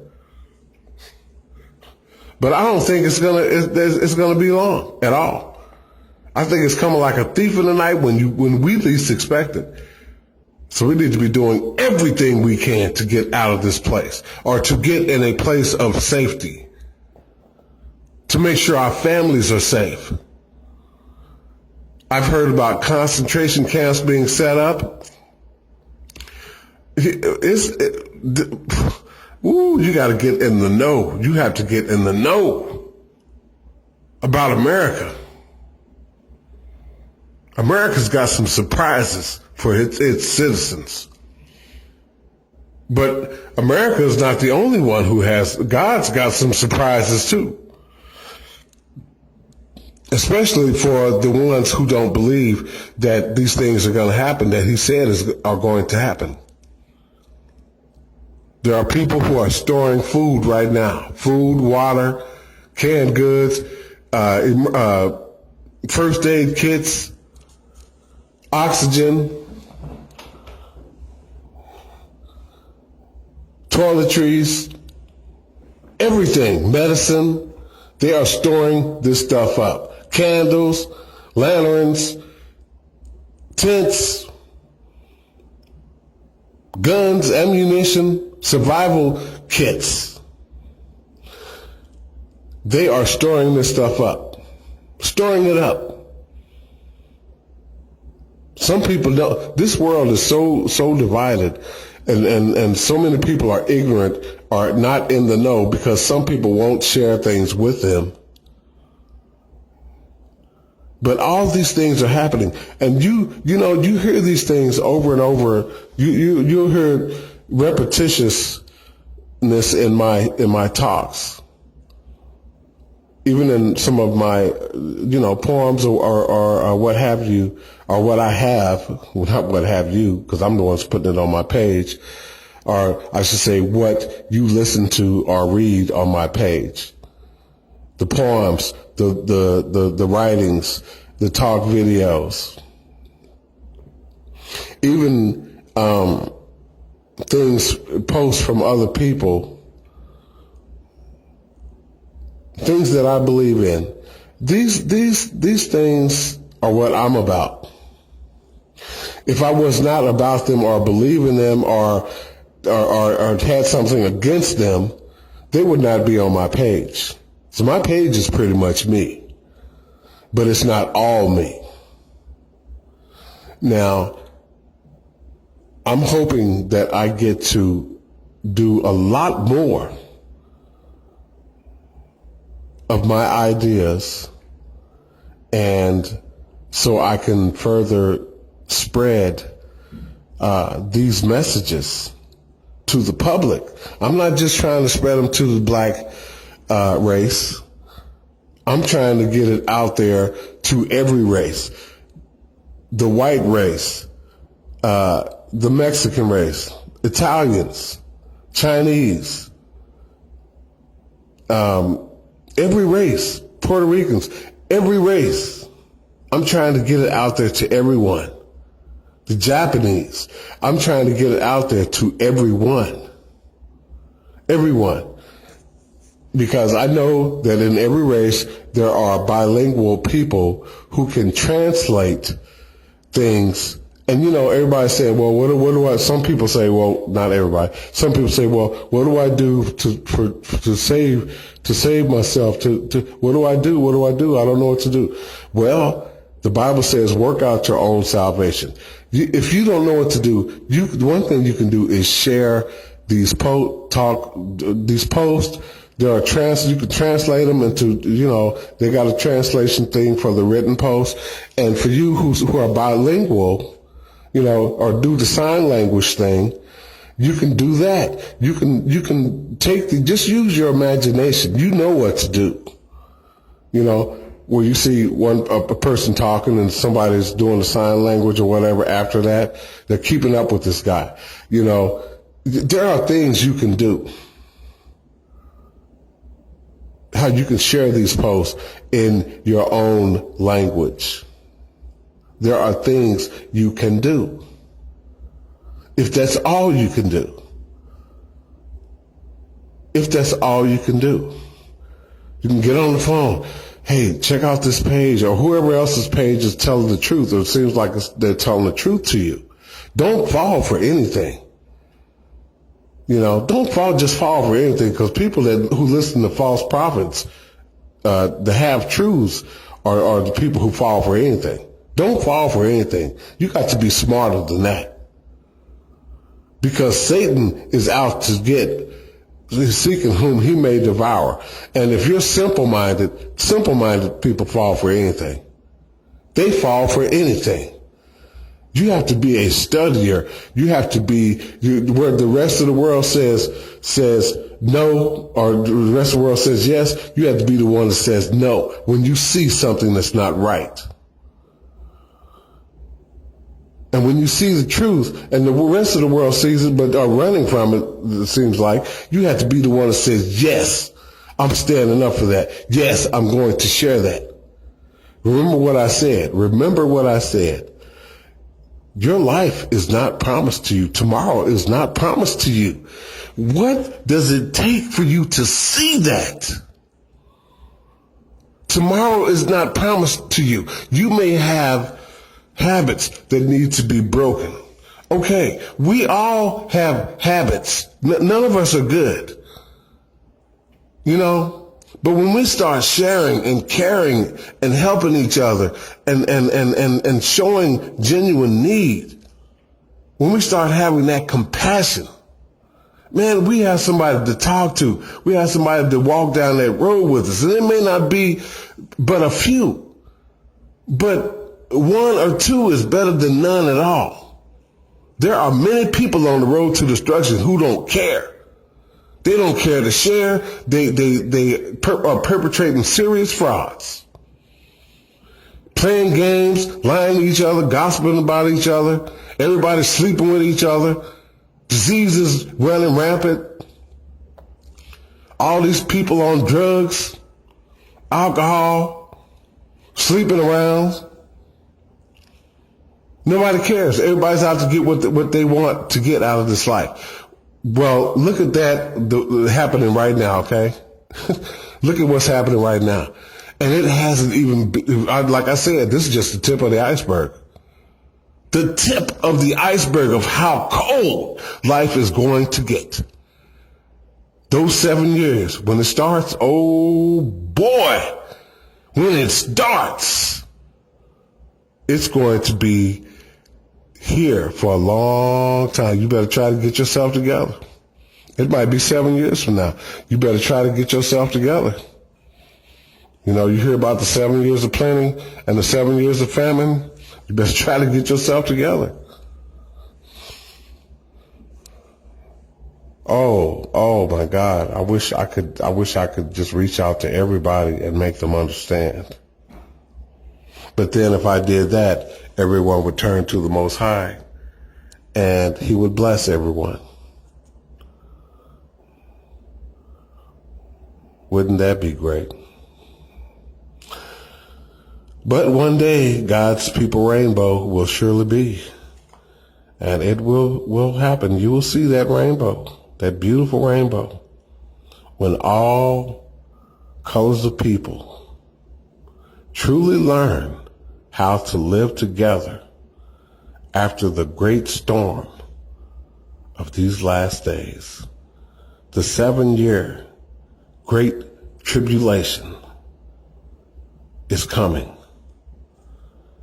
Are you prepared? Will you survive it? If you are so stuck in the world, you probably won't. When you go from having a lot to nothing, you probably won't. You'll probably be one of those. You'll probably be one of those people who commits suicide. When you go from a lot to nothing, to a little to nothing. People who don't have that much will be more prone to survive those times than you. So, you know, you better, if you do have a lot, you better start, make some storehouses or something.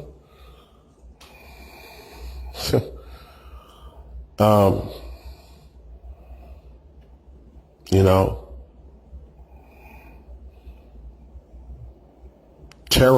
the most terrible time of all times is coming. And there's nothing we can do about it. And I'll tell you why there's nothing we can do about it, because nobody wants to really change. So, some people do. Some people are groaning for the truth and want to. The harvest is great. There are many who are groaning to know the truth, but the workers who are taking the truth out there to them are few. That's why I asked you to share. This is not some joke. It's not some fantasy. I'm not getting anything out of this. I'm not asking you to send me a dime.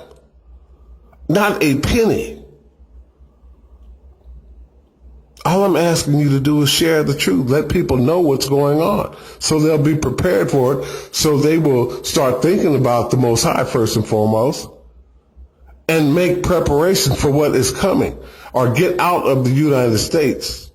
Out of her ways, out of her living here in this country, whatever you need to do. Whatever you need to do. The Bible says, come out of her, my people. If you hear my voice, come out of her before it is too late, in order that you do not share in the punishment that is coming to her, that's coming down on her. Come out of her. Stop fornicating with the great whore.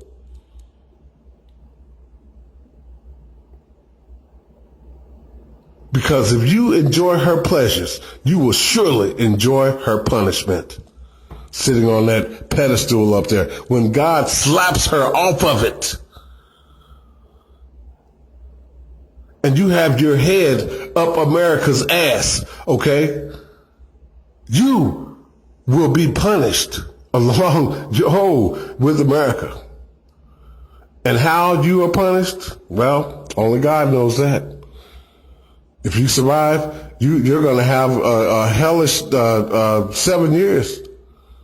If you survive the whole 7 years. It will be straight hell, because America will not be rebuilt. Not like this. When paradise is all over the world, America as we know it will not be again. It will never be the way it is now. No. It will not be the America that it was. Never. There will never be another America. America the beautiful. Okay. Keep messing with that whore. Keep messing with the whore and see what the whore, what your pleasures are really going to lead you to. You know, the Bible also talks about, people messing with whores. Death is sure to follow. Misery, death. Can a man hold fire to his bosom and not be burned? Think about that when you think about America. You better come out of her. Stop fornicating with her. We need to help each other, and we need to help each other, start helping each other. Now, I am doing I'm doing my part. What else can I do except for ask you to share? I can't share this to all your pages. You can share it, but you don't have to share it to your page. Many people think that's what I mean. No.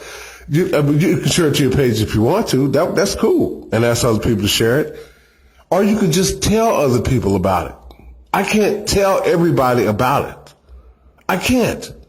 But if you have any sense of fear of the Most High, or fear that you will not be able to live forever, or be approved to live forever, all you have to do is simply share these messages, these warnings. Tell people about the blessings that are coming. That they don't have to depend on America to try to be happy. That there is a time coming that's going to fill the void in every man's soul who has faith in the Most High, who tries. God looks at the heart. He knows we're weak. The flesh is weak. He knows that. He knows that. You know, Peter denied Jesus when he said he would follow him. He ended up denying him 3 times. Okay. Jesus had mercy on him. There are people in the Bible who were blasphemers,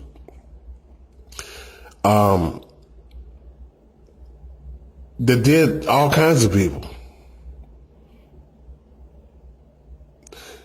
But, and the ones who chose to change their ways, and change means, you don't change overnight from just doing something for 30 or 40 years.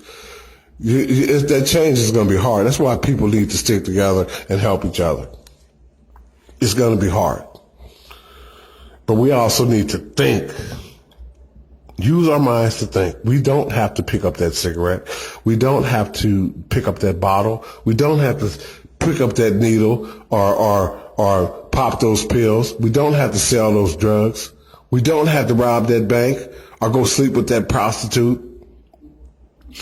We don't have to commit insurance fraud. We don't have to go steal it or rob this store. I don't have to do this. I don't have to rob this bank.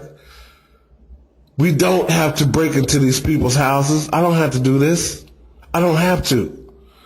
Some of these things require just, I don't have to do these drugs.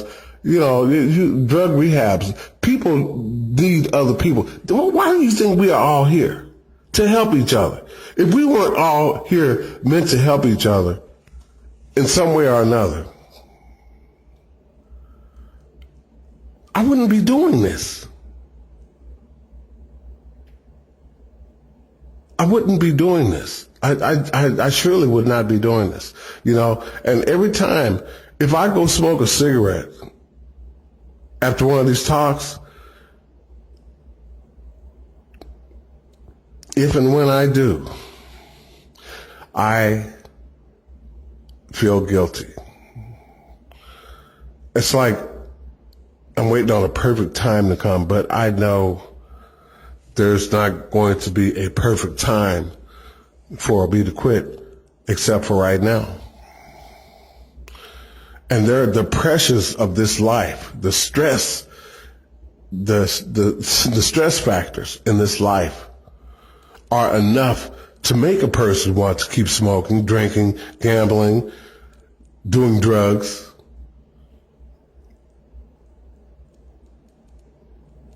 Getting even.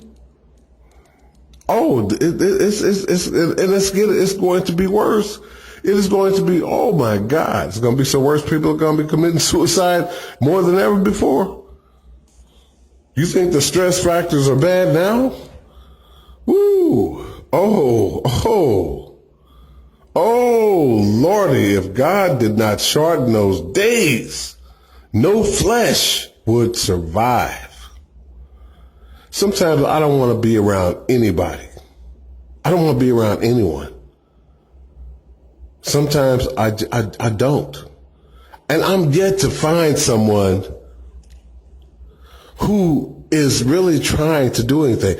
I look for comments, and sometimes I get them on my page. Sometimes I'll hear a comment about a talk video I did, or a comment on something that I said in one of my talk videos. I'll get a comment on that, a like or something like that, which and it proves this, that there are only a few on the road to life who have the understanding, who are really concerned, who are thinking along the lines of righteousness, who want to be who are hungry and thirsty for righteousness. And those will be filled: the meek, the learnable, the teachable, the humble ones. They are the people who I would like to associate with more and more.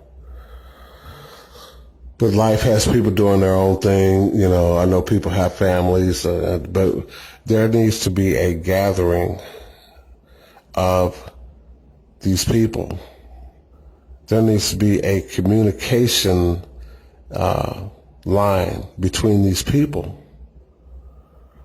so that we can encourage each other. There needs to be a fellowshipping of these people.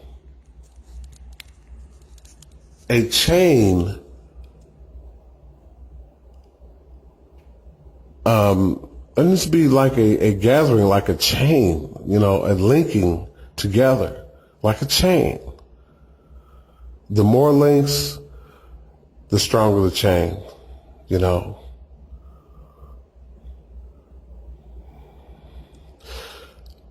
So there needs to be a gathering together.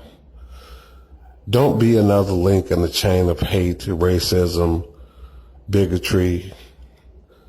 Be a link in the chain of righteousness and truth and love for the Most High. People who want to do right. Be a link in the chain that wants, that shares, that has compassion. Don't waver back and forth. You can't be a link in both chains. You can't be a link in the chain that the world is linked to, and then be a link in the chain that people who don't want to be associated with the world are linked to.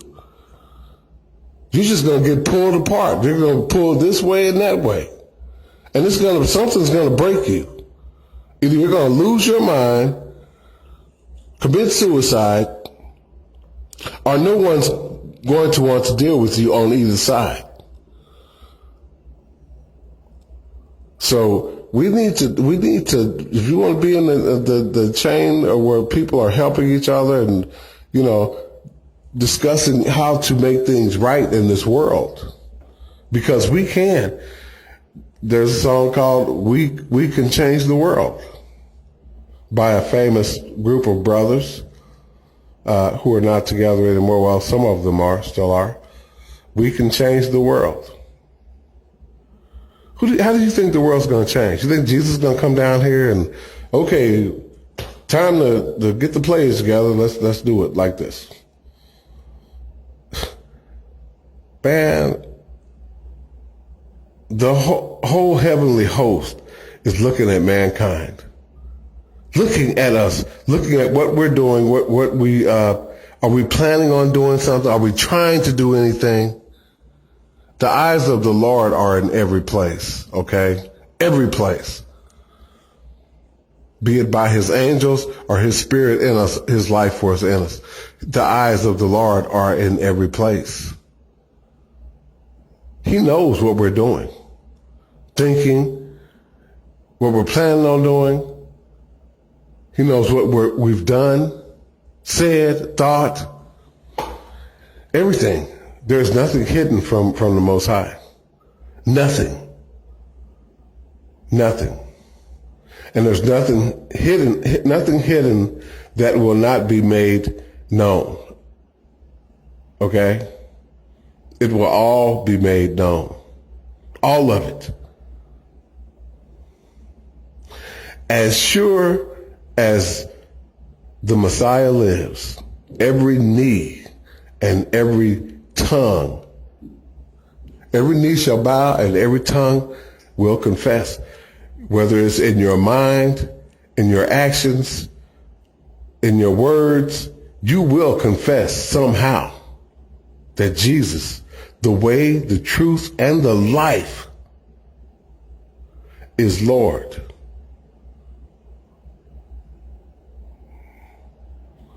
There's no way you can dispute it.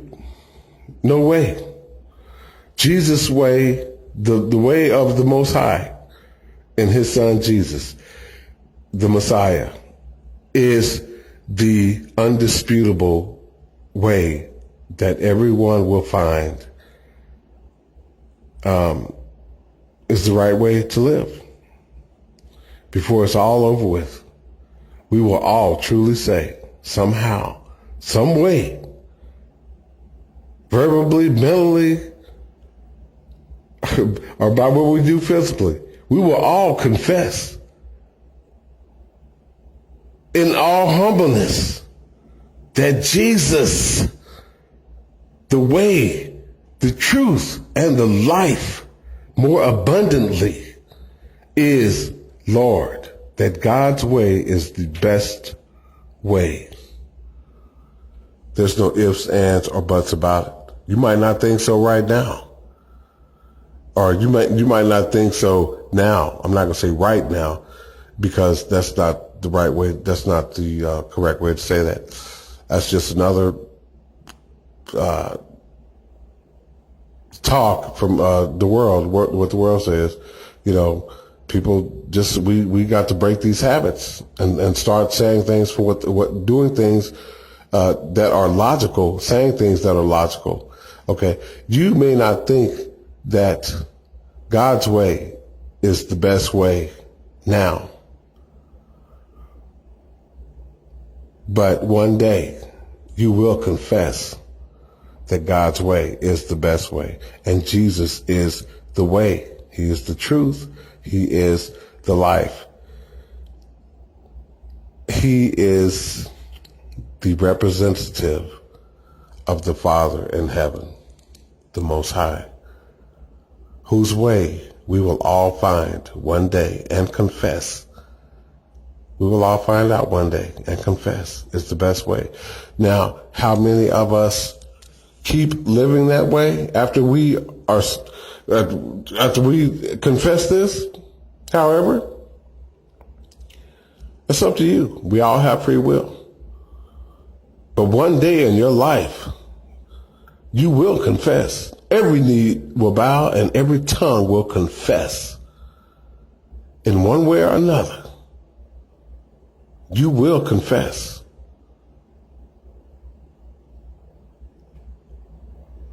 You will confess. God's way is the best way. And there's no way to God except through his Son, Jesus, who is the way to the Father.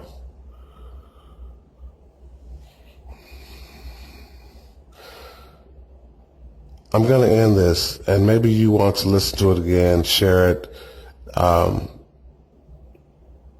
You can record it, however you want to do it. You listen to it. It'll be on Facebook, I guess, as long as Facebook allows it to be, or as long as Facebook is a social media outlet. It's up to you. I'm doing what I can. I'm doing what I can. I'm not perfect, but I am trying. So if you're looking for perfect, I don't know where you'll find it, because even Jesus said to the one guy who said, "Good master, what must I do to inherit eternal life?" And Jesus looked at him and said, "Why do you call me good? There's only one good, and that's God in heaven."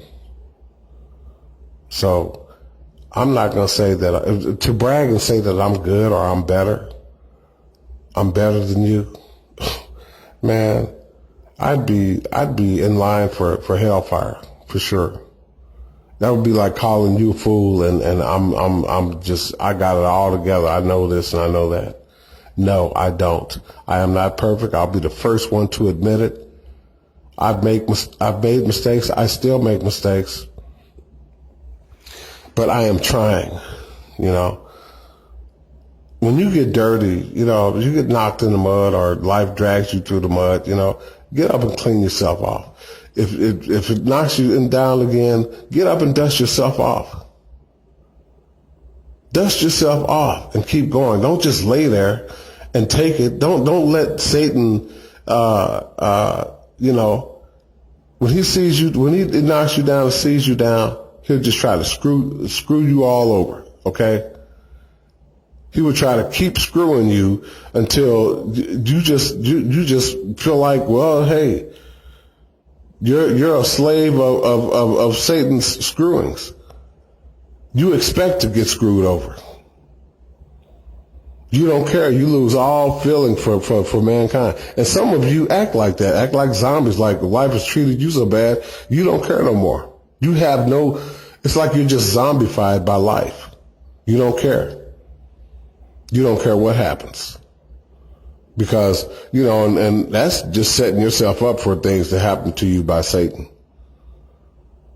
No, you have to get back up. You have to keep fighting. You have to keep fighting. No one said life is fair. And Satan surely isn't fair. He doesn't care. He has nothing to lose. He is out to steal, kill, and destroy. That means you. That means me. That means everything and everybody on the face of this earth. He would wipe out the entire universe if he could. Heaven included. If he could, he would. But I think he would try to finagle where he could run things instead of doing that. But he already knows he can't do that, so he'd just wipe it all out if he could. That's the way I think about Satan, that he would do that. So why keep being on his side, living for him? I know it's hard to change our ways, our old habits. That's why we need each other. I invite you to comment. You can send private messages to me. I will answer them as soon as I can. I'm not so busy like some people may think that where I won't answer you. I will answer you. And I don't consider myself important like A lot of these other people you call them or whatever, you write to them and you don't hear from them for days or whatever. You know why I say I'll answer you? Because there's probably no one, but maybe one or two of you who will actually send a message. And there's no need to be scared to send a message. I am no better than you are. I am no better than you are. Do you understand that? I will talk to you. I'll conversate with you over the phone. Text messaging, I'd rather talk over the phone because it's more mobile. I have never really been a texter, but I will answer your messages if you text or send messages on Facebook. If you ask for my telephone number, I will give it to you. Now, sometimes I may be doing something if you call my telephone number, but you can always leave a voicemail message. Okay, I'm done with this post. I'm gonna, this is one of about 20, I'm done with this post. I'm done with this talk. This is one of about 20 or more that I've done in the last 2 months that I have not yet put on Facebook or in one of the other, or I should say, and one of the other social media, or some of the other social media outlets such as YouTube and Twitter. Those are the three I usually put stuff on: Facebook, YouTube, and Twitter. So if you look my name up on YouTube, you'll see some things I did there. Like I said, I'm not perfect, so a lot of my talk videos, you'll hear some stuttering, you'll hear some throat clearing, you'll hear some coughing. You may even hear some eating in some of them. A lot of my stuff is was not written out or scripted. So I did edit, I think, a few of my talks because there were spaces of silence in between, and there was I guess where I was actually clearing my throat. I had a cold or something. I was clearing my throat a lot more on a couple of my talk videos than on others. But you will see the imperfections in it that when you look at my talk videos or check out my talk videos as opposed to these glamorous Hollywoody televangelist programs that you see. But you may find that there is a difference in my talk videos as opposed to theirs. And that difference is truth. And really, when it comes down to it, that's all that matters. The whole truth, not half truth. The whole truth. And that's the truth.